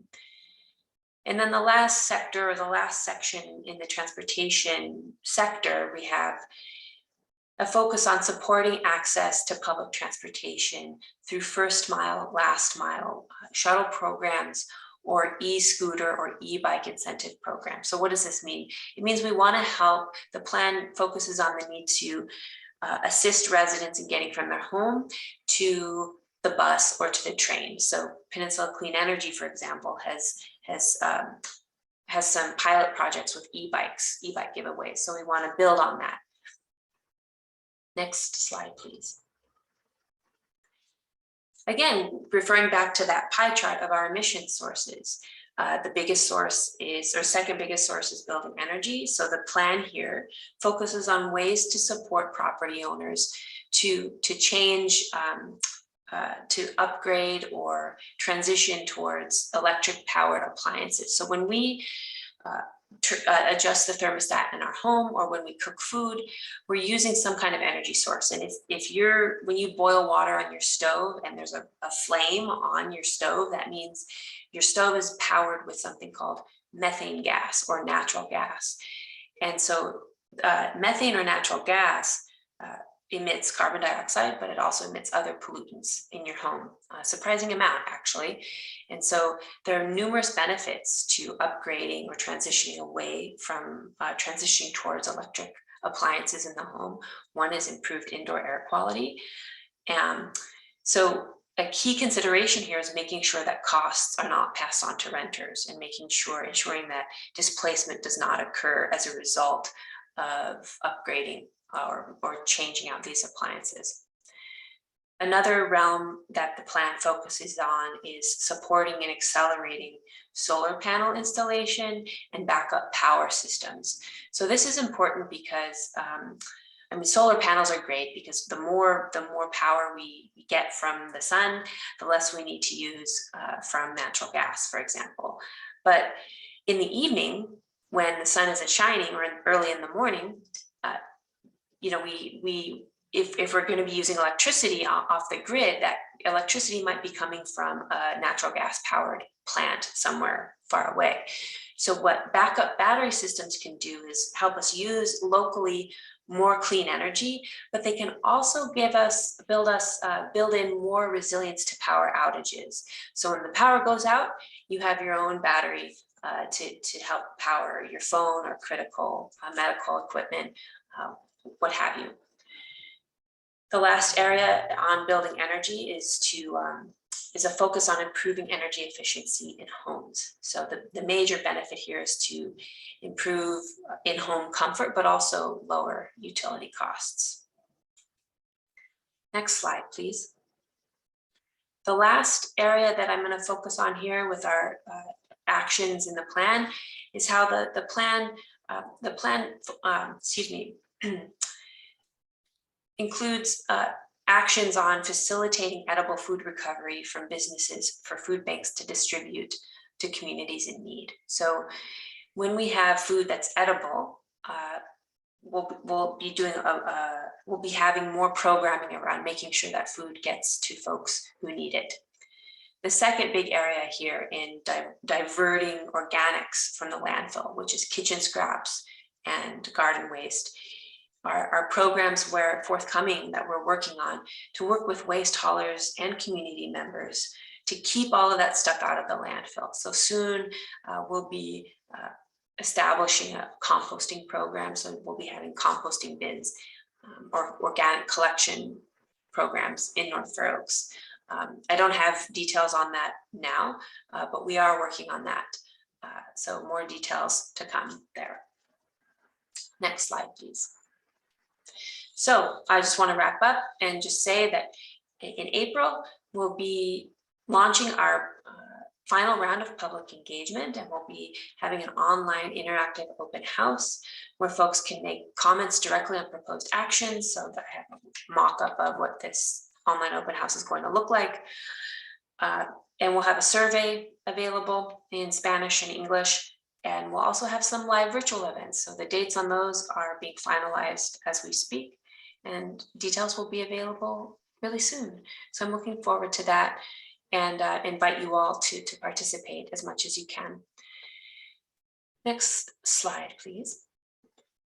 The final steps in the plan is really after public comment, going to the Planning Commission, and then in the summer, if everything goes according to plan, going to the board for the board to adopt the plan. So with that, I'd like to wrap up and see if folks have any questions for me or Carolyn.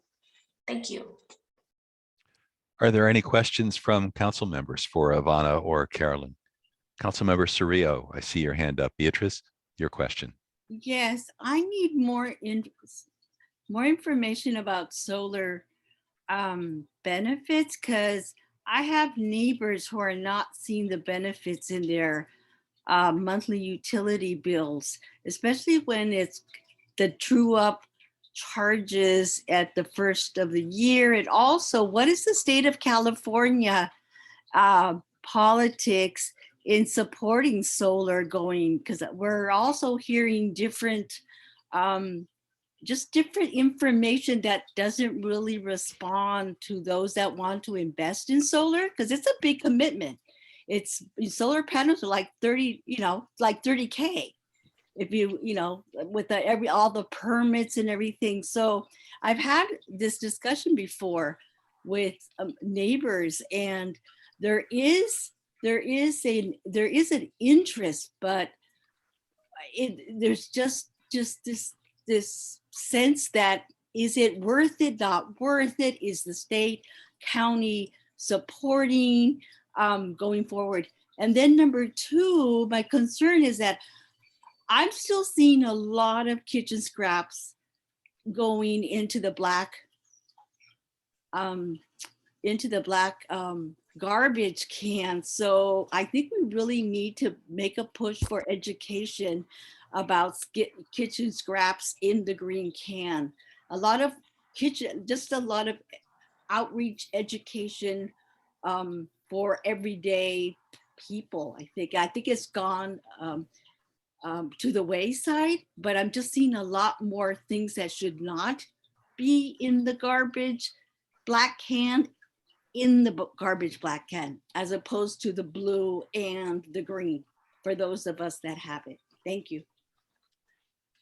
Yvonne, I could, can I start with kitchen scraps or? Yeah. Please start with kitchen scraps. Yeah, the state just passed something called Senate Bill 1383, and this is heavily focused. One component of the keeping organic waste out of the landfill. And so under this new state law, there's a lot of requirements that are coming down around getting green bins and compost services out broadly in the community. So just getting that infrastructure out there so people actually have access to the bins. And then a big part of the implementation of that law, which is something we're working on right now, is exactly what you just said, which is intensive, culturally appropriate, very broad education to communities on how to actually get the right materials in the bin. And even on the recycling as well, but in particular on the compost, what can actually go in there? Food scraps, can a coffee cup go in there? Paper towels, all of that. So definitely expect to see a lot of that coming. And then Yvonne, I'll hand it back to you on the solar. Sure. And then maybe could we take the slide down so we can see each other? If you could, wonderful, great, thank you. Thank you, Beatrice, for your question about solar panels. Yeah, it is a particularly strange time well, I shouldn't say strange time. There's some open conversations at the state level about what's called net energy metering. Sounds a bit wonky, but there's ongoing sort of debates and legal debates about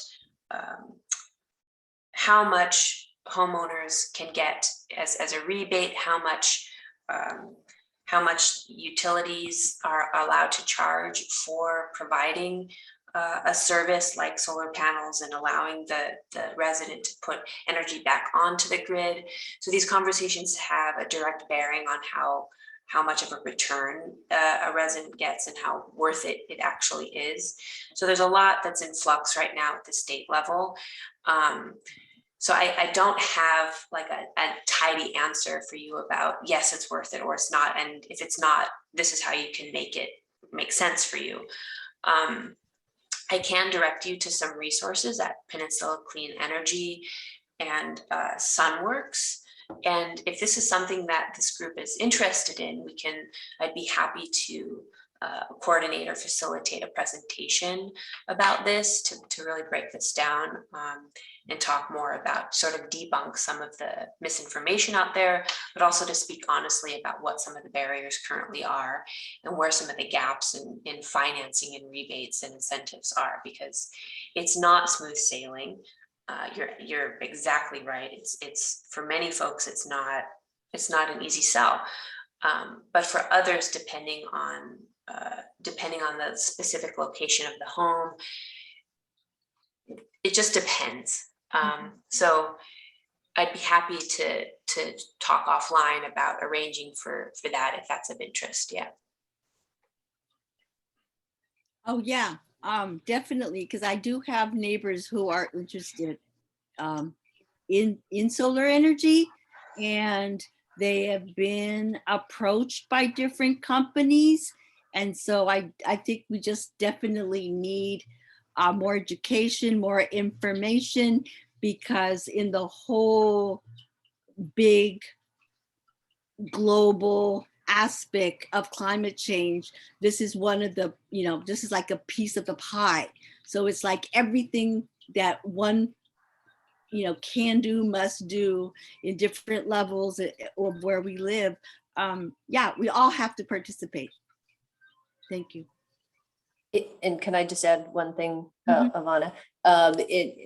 And I think Ivana shared this in the presentation, is also, this technology shift to having battery backup, because who would have thought 3 years ago that PG&E would shut down the power grid as a wildfire strategy. So, one of the key things that we're looking at in this climate action plan is, sort of how do you have more resilience in a community by having, whether it's a community center with backup and solar, so that you can have a facility that can run during these periods of time, which are often very hot, smoky, that type of thing. So those are also the kind of things we're thinking about as well. Mm-hmm. Well, thank you. Yeah, thanks. Councilmember Rodriguez, I see your hand up. Yeah, thank you. Thanks, Savannah, for your presentation. Considering that the work we have ahead regarding the environment is daunting, I think that it would be imperative to have the Office of Sustainability be one of the most, if not the most robust department from county that can be central in coordinating with every other department to make sure that all county departments are on board with a systematic way of operating or changing, the ways we operate to either reduce the way we live, reduce the way we consume and contaminate, or increase the alternatives for improving the way we live and consume or reuse, reduce, etc. So my question is the following: is the Office of Sustainability coordinating or actively collaborating with all other departments?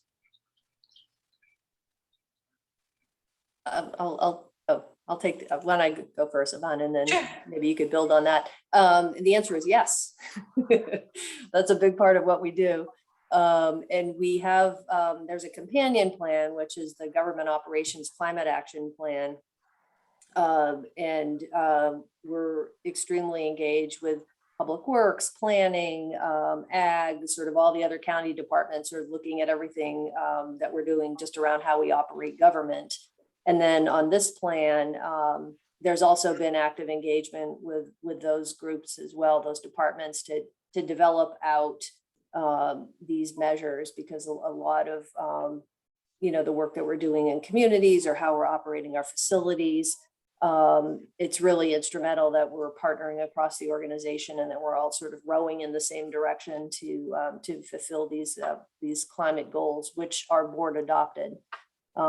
So yeah, we are definitely working closely, and change is hard.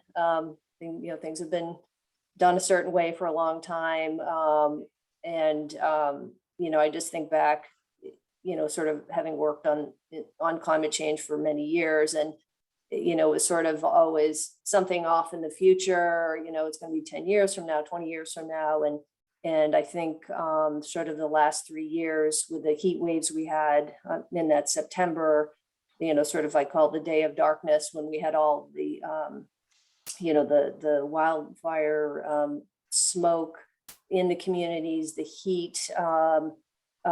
It's here now, and sort of that level of urgency, I think, is felt across the departments. I worked in the Emergency Operations Center on the CZU fire, and Department of Emergency Management, they get it, that this is happening and that we need to take action. So yes, that's a resounding yes. And I don't, Ivana, did you want to add anything to that? Or?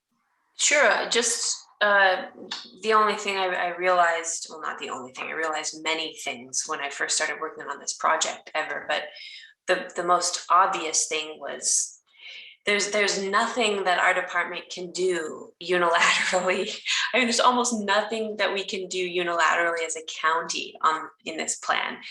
To be successful on any of the actions in this plan, we have to work in collaboration internally and with other agencies and entities in the county. There's no more low-hanging fruit. We've picked all of that. It's all uphill from here. So not that it was ever easy, but it's collaboration and relationship building is the only way we're going to make progress, and making sure that whatever we do does not disproportionately burden those that are already historically underserved is critical, because we can swap out our energy source, but if we're left with the same sort of historic sort of trends, I'm not sure how far that really gets us. So yes, collaboration is we can't do anything unless we're working in close collaboration. Yeah. That's great to hear. Very encouraging. Thank you. Vice Chair Whitney, Blair, you have a question? Yes, thank you. I'm a apartment dweller, and a lot of the programming and code stuff and initiatives are really targeted at homeowners. But I have a feeling that there's a lot of renters in our community. There's folks in non-traditional housing situations, sometimes without the benefit of a permit. People have added rental things that are affordable, and that's okay. That's how people are making things work in a tough economy. I actually signed up for the e-bike thing through Peninsula Clean Energy, and it's not a giveaway.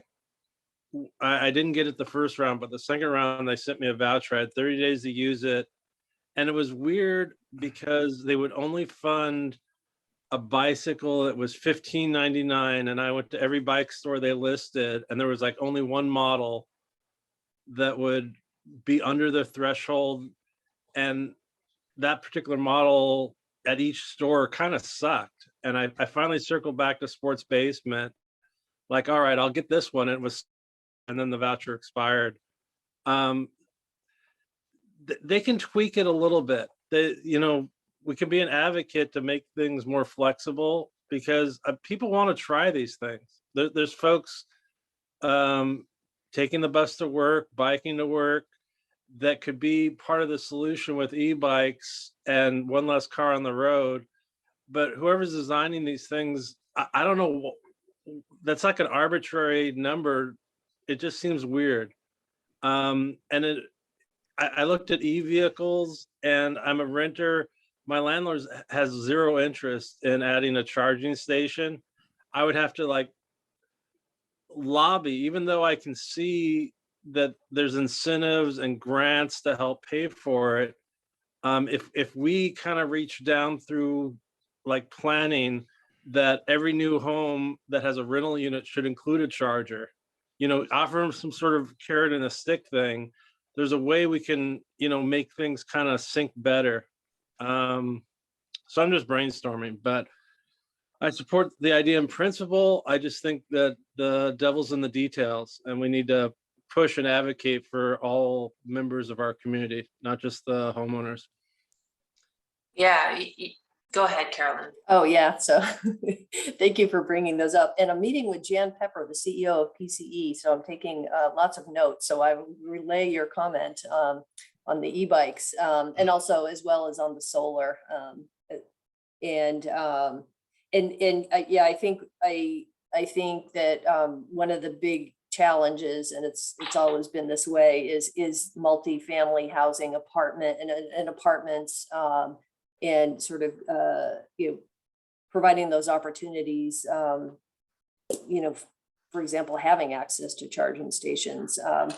And one of the things that we're working on, and I'm sure you've all heard and been following at the federal level, the infrastructure money is coming, and there's going to be significant amounts of federal money and state money as well for EV charging infrastructure.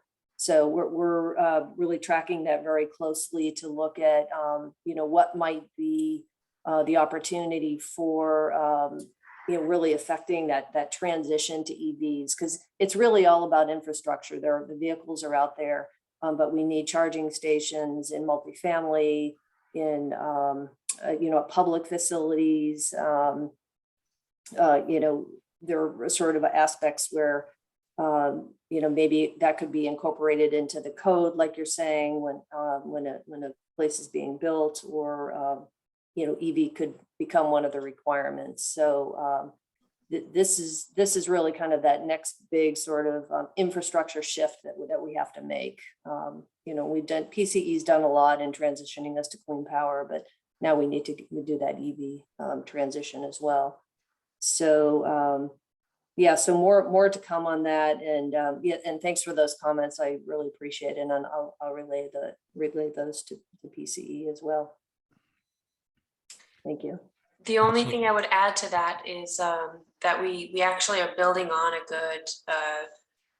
good thing so far. San Mateo County has adopted a REACH code for new buildings, and that essentially means that new buildings there's more aggressive requirements around installing electric vehicle charging infrastructure in new buildings, as well as making new buildings all electric. So we have this policy pathway for new buildings. The nut that all jurisdictions in California are trying to figure out right now is how to do that for existing building stock. How to make this happen on home electrification and EV charging in a way that's not burdensome. Yeah, because retrofitting is expensive. So just to say that's a big focus of the plan, is to identify what the best policy pathway is for us on existing buildings. Councilmember Prado, Juan Carlos, you have a question? Yes, I do. I noticed in your presentation that this spring you want to wrap it up with some last input, and I'm trying to think of community organizations here, particularly in North Fair Oaks, that are stakeholders in regard to this. So what are the proximate or the next opportunity that organizations could participate, since we're kind of coming down to the end here? Yeah, so thank you for that question. The last round of public engagement is happening in April. It will start, I think, either the last day or the last couple of days of March, and last for a month. So it'll be open for the entire month of April. And so we'll be sending out announcements and newsletters and dates for the live events. And so we're still finalizing some of the details there, but the online open house will be available to go in and make comments on the actions and make comments on the draft. And there will be surveys available as well, and folks can come to a live event and make comments there as well.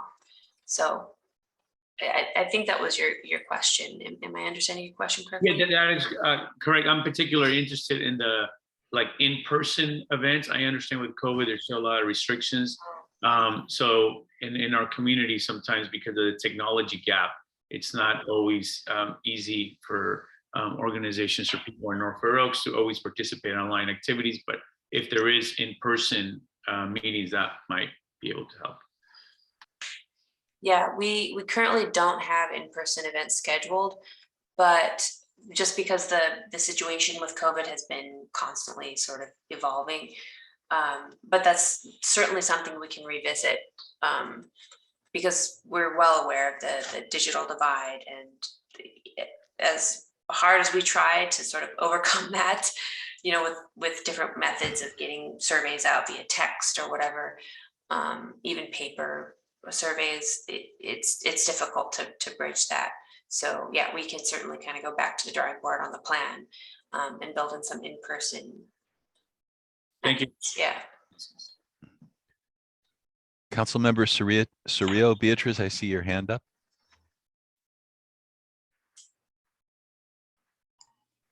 Sorry, it's supposed to come down.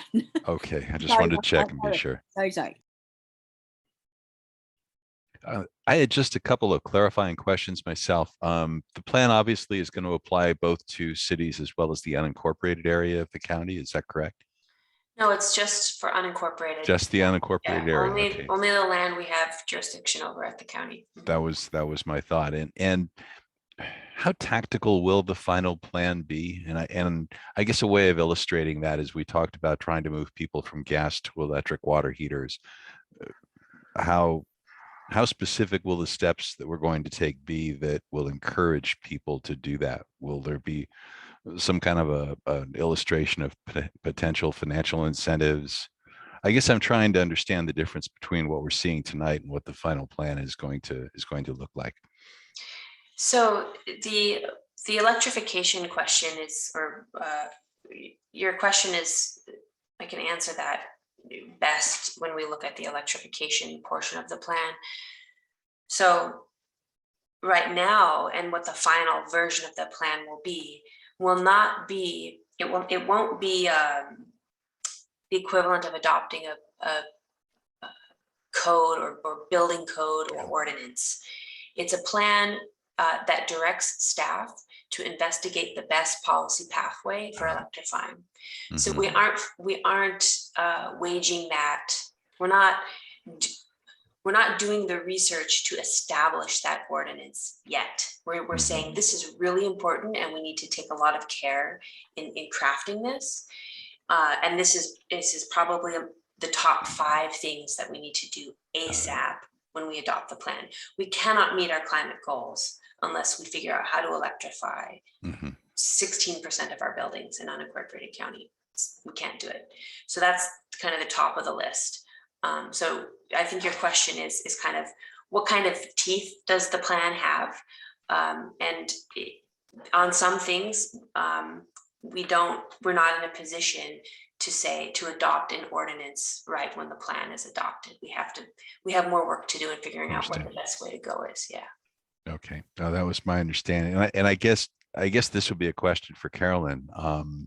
Would it make sense for you and Ivana to return, say, in late spring, early summer with kind of the final plan such that we might be able to recommend its adoption by the Planning Commission or the Board of Supervisors? Are you asking to bring the actual final version? Yes. I don't see any reason why we couldn't do that. It would be interesting to see so the council could kind of get a sense of the impact, the actions that might directly impact North Fair Oaks, and indeed recommend approval if we thought that would be a good thing to the Planning Commission and as well as the Board of Supervisors. That would be wonderful. And I think Ivana, oh, there you are, that we could get I think it would be helpful maybe if we could share also the links to the plan and get resources to the council so they can actually start taking a look at it. If that would be helpful. That would be very interesting. Yeah. Okay, terrific. Thank you. Are there any additional questions from council members? Beatrice, Council Member Surrio, I see your hand up. Yes. So is there website or a place where just, a local residents can go and investigate and learn more and educate oneself on, e-appliances for one's home, solar, just general information to kind of get us into the whole kind of mindset of where this plan is taking us. So I guess that's my question. Are you talking about a resource, online resource to figure out how to install solar panels? Or are you just talking about a resource about climate change and emissions reduction, just generally? I'm thinking more, right. I think it's just like, is there through the county? Because I know that if I go on the web, I'm going to come up with a gazillion different sites. But I need a vetted site that as a resident of the county, they can make recommendations about if I am going to get an e-appliance, what kinds of things am I looking for? If I'm interested in solar, what kind of things am I looking for? I don't want to go onto the general web and look at 100,000 different websites.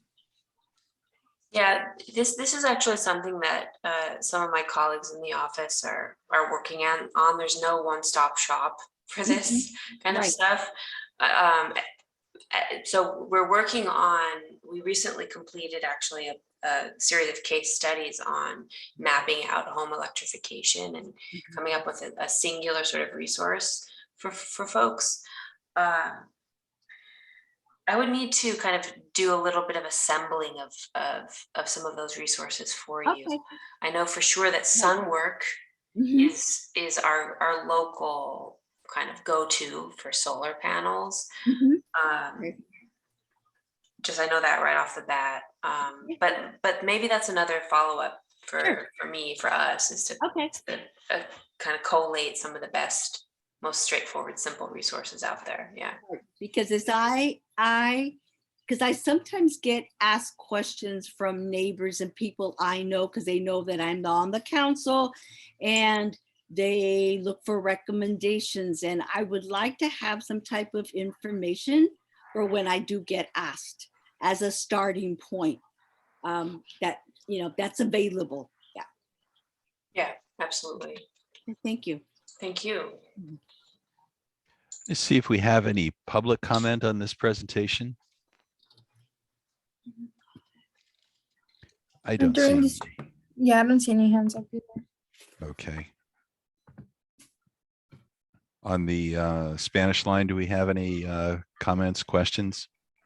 No questions or comments. Thank you, Anna.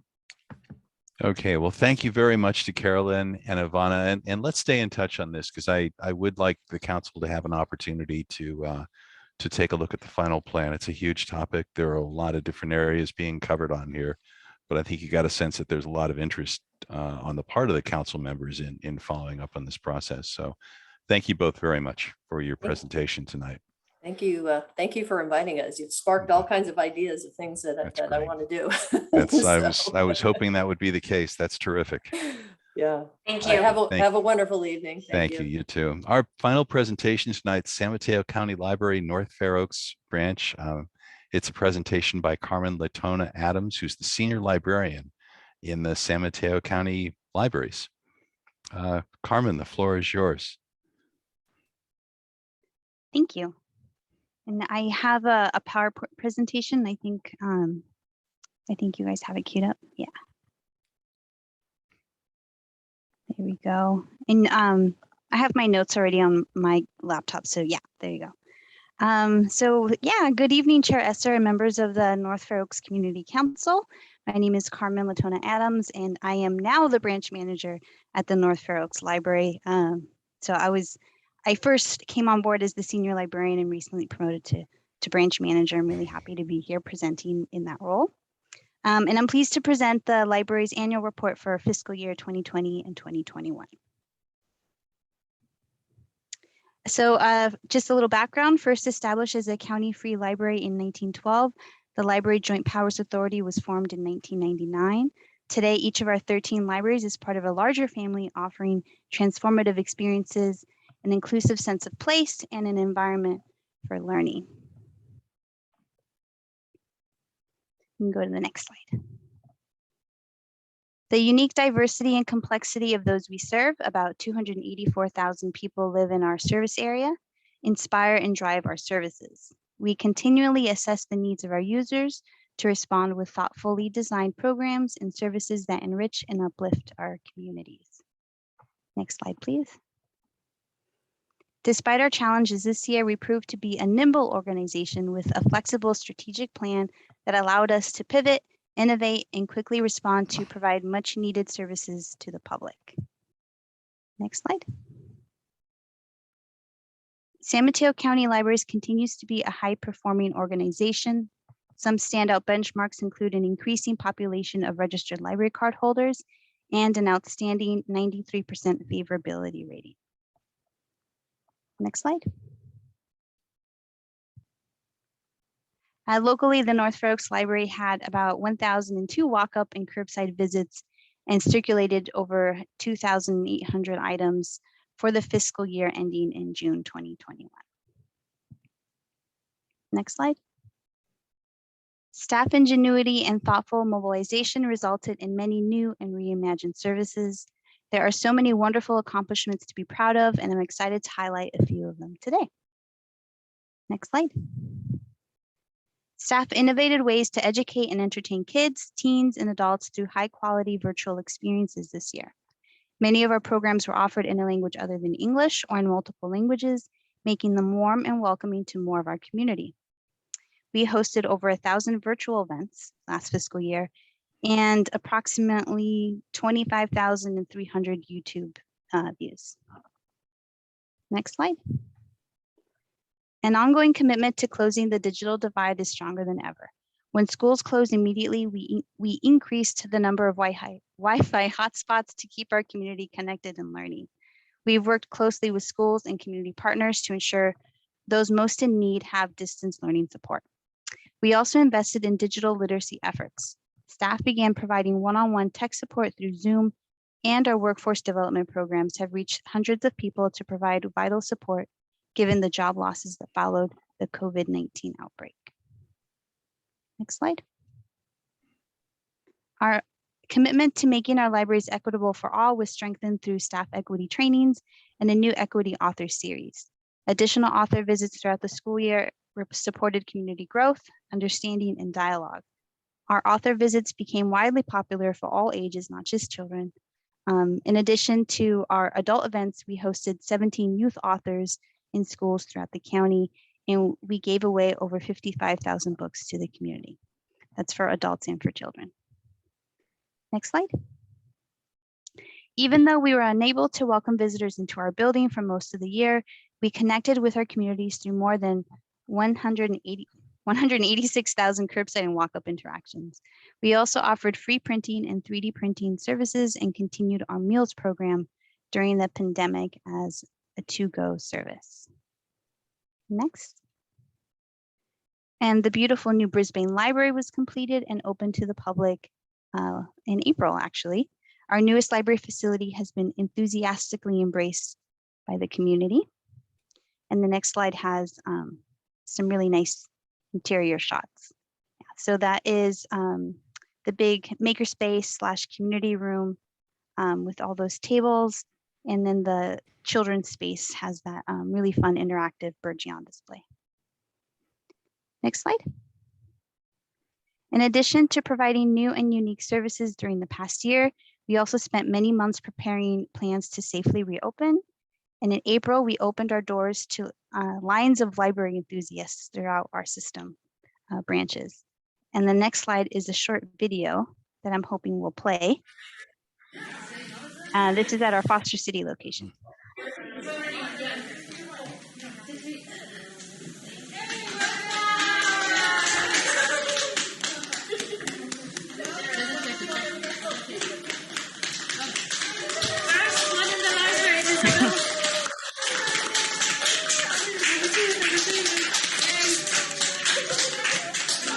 a very enthusiastic day. Next slide. So COVID-19 exacerbated inequities in youth learning, disproportionately affecting youth of color. With our history as leaders during the summer and the encouragement of our governing board to think big, we developed and succeeded in a robust set of positive interventions.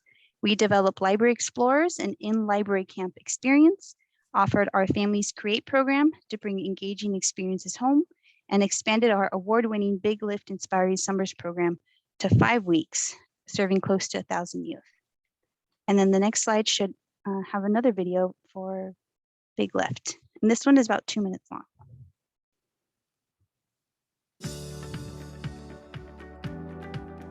Summer experiences help sustain and accelerate our development. The Big Lift Summer Program is called Inspiring Summers and serves over 1,500 rising kindergarten through 3rd graders and support academic and social emotional skills and interrupt the well-documented summer learning slide. Inspiring Summers is 5 full days each week for 5 weeks.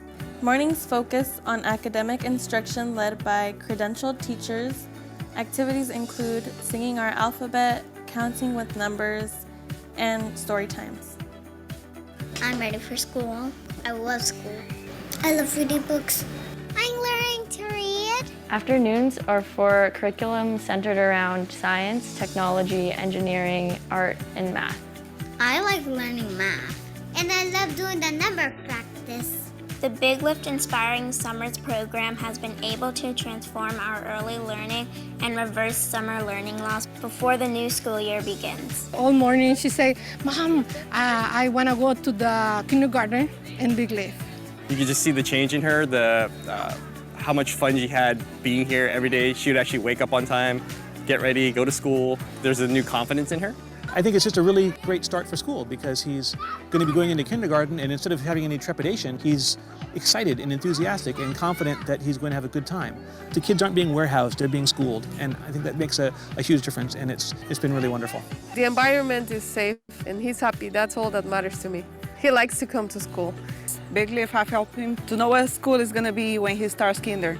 He's starting to, little by little, kind of be more independent, which is good. And he's learning, which is the best part. He's having fun while learning. I just want to thank all of the teachers, the staff. They're all super, super great. I cannot speak enough of how welcoming and how kind all of them are. I think he will be ready for kindergarten. I think he's ready for school. The Big Lift Inspiring Summers is making a difference. Thank you, Big Lift. Thank you, Big Lift. Thank you, Big Lift. Gracias, Big Lift. Thank you, Big Lift. Thank you, Big Lift. Will you lift with us? Lift with us. Lift with us. Lift with us. Lift with us.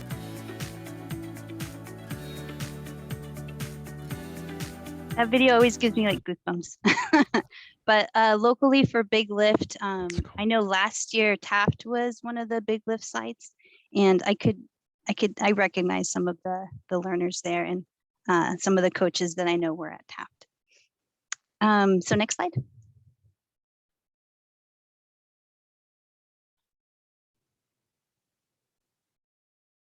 And accelerate our development. The Big Lift Summer Program is called Inspiring Summers and There serves should be over a slide right 1,500 after. rising kindergarten through 3rd graders and support academic and social emotional skills and interrupt the well-documented summer learning slide. Inspiring Summers is 5 full. Yeah, that one. There we go. Okay, great. So if you have visited our local North Fair Oaks branch, you'll recognize that's our entryway.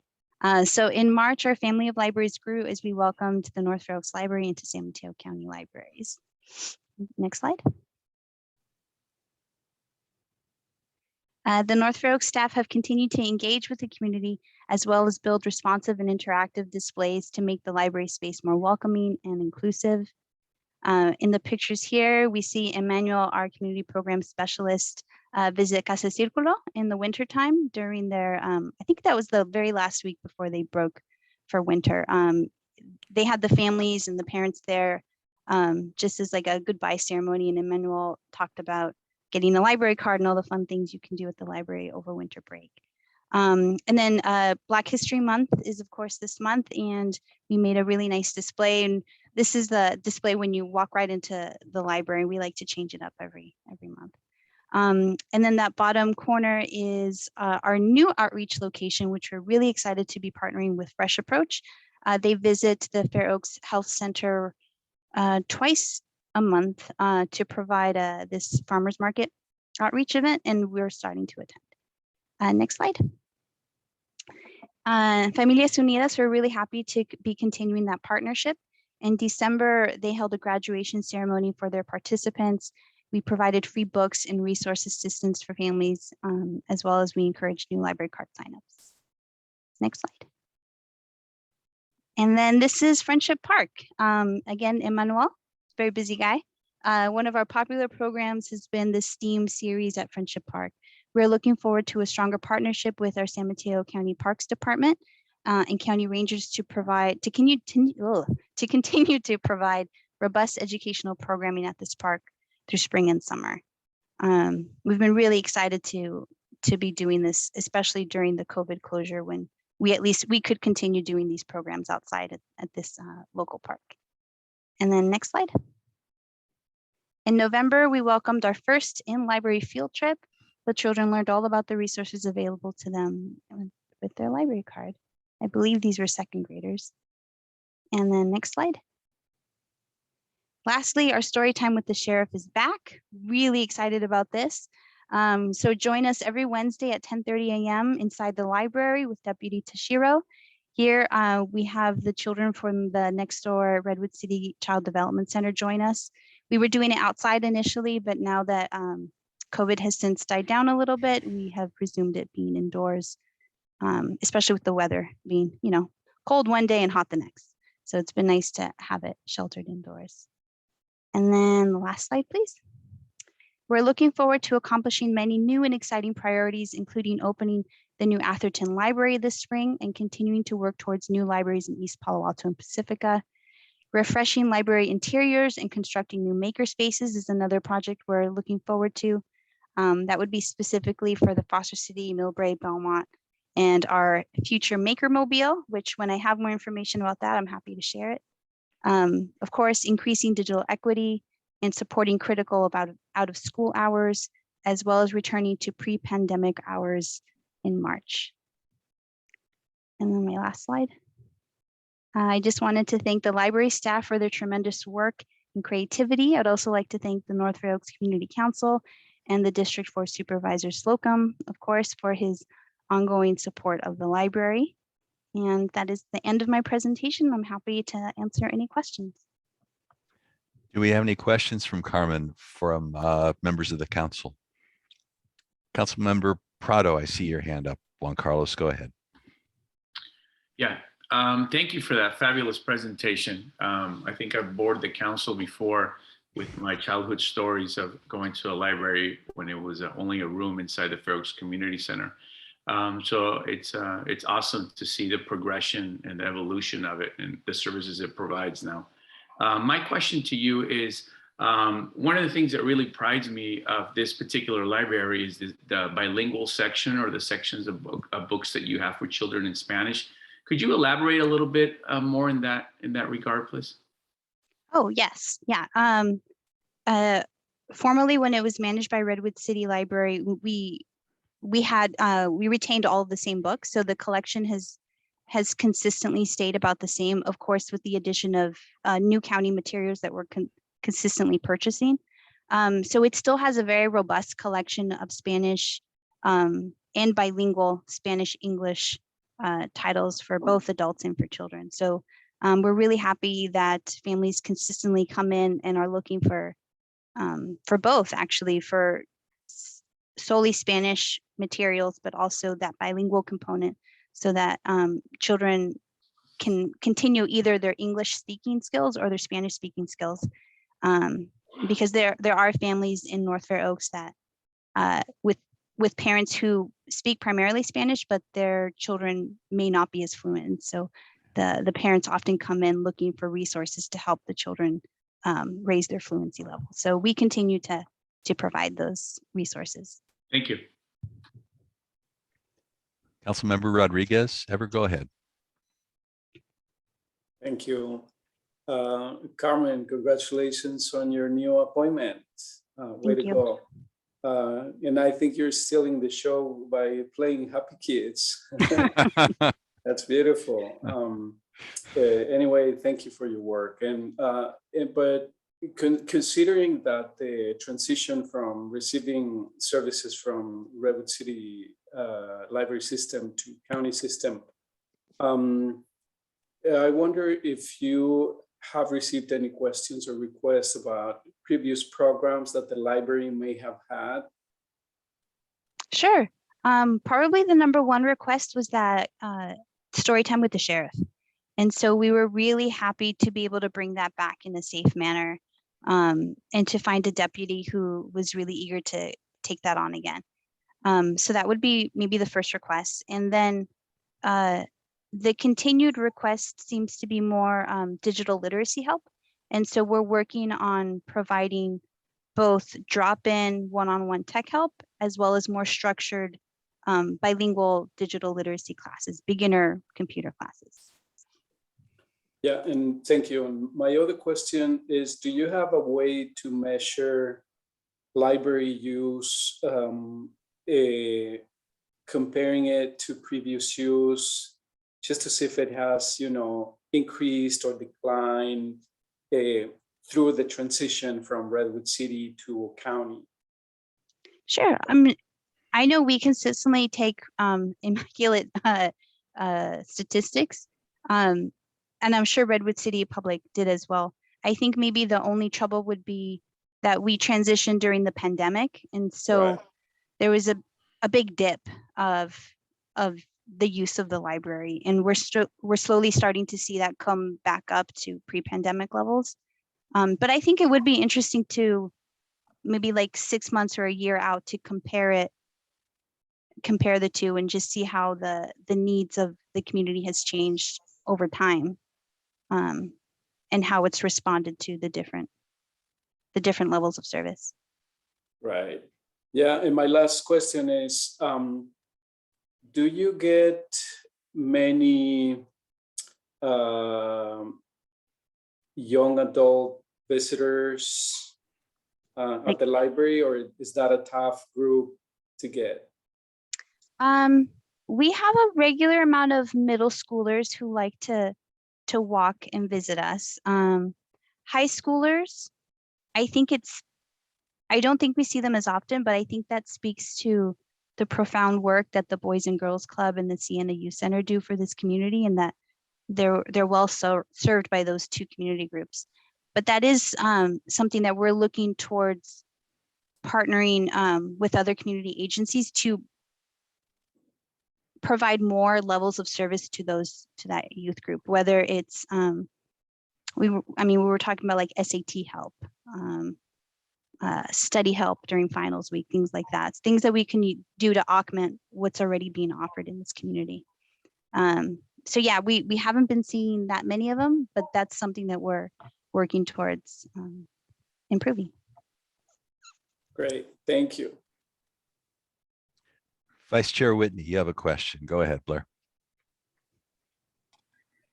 Yeah, that was a great presentation. I like the videos, and I have a suggestion or an idea. I've seen another library system do a tutoring program for seniors and tech, and it let teenagers volunteer to help someone that maybe got an iPad or a phone that doesn't know how to use the apps. And I've been in the branch where like there were older adults tutoring kids, helping with homework, but this is a way to kind of build that spirit of volunteerism and let the youth tutor the adults, because there's all sorts of mixed households and people have different abilities, and what a youth is strong at might be some tech gadgets, and what the senior might need help with, it might be a fancy phone or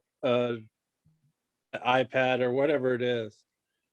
So that's just a suggestion. I don't know what's workable or what's not, but that was neat. And then we've got some community gardens here, and I know Redwood City and Mountain View and sub libraries have seed libraries. You know, if there's like a spring kickoff and we could add a seed library to our branch, or, you know, just, it's just like a fun thing. And people that may not visit every week the library, they might come out and check it out if we promote like, hey, get some spring seeds for sunflowers or whatever it is.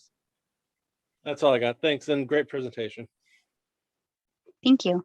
Yeah, I want to piggyback off of that, in terms of the volunteer opportunities, we haven't had volunteers fully come back yet, but I know that they're preparing for that in the future.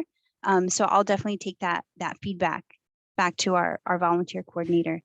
And then for the seed library, I know that's something that our county parks department has asked whether we would be interested in, and that idea is always floating in our mind. But thank you for that feedback. It's really helpful to know other people would like to see that as well. Are there any other questions from council members? Do we have any public comment on this agenda item? Public comment for Carmen. Do not see any hands raised. Anna, are there any public comments on the Spanish line? There are no comments. Okay, thank you. Back to you, Chair. Okay, well, thank you very much, Carmen, for your presentation. Congratulations on your promotion. Thank you. Okay, that concludes our agenda for tonight. Thanks to all of our presenters who came out. Thanks also to members of the public who attended and participated, as well as the press and Penn Media for always covering our meetings. As always, thanks to our county staff, Emma, Tim, Maggie, Diana, Kenny, and Anna for their support. You make our jobs much, much easier with your support. Our next council meeting is a study session on March 17th. We're going to have Will Gibson of Planning and Building Return to present the results of the housing inventory that's going on as part of the housing element update to the county general plan. Now, this presentation is going to center on how and where the county has identified areas and parcels that will allow us to meet our state mandated housing goals over the next 8 years. So for those members of the public with an interest in housing, I really encourage you to attend. I think as many of us know, the new housing requirement that the state has set for us is some 3 times what the goal was over the last 8 years. So it'll be interesting to see what the county has come up with in terms of identifying areas and parcels that where we can meet these goals going forward. With that, I will entertain a motion from a council member to adjourn. I'll motion to adjourn. I'll second that. All those in favor, say aye. Aye. Aye. Okay. Aye. Good night, everyone. We are adjourned. Thank you very much. Good night. Good night. Bye-bye. Good night. Thank you. Good night. Thank you and good night.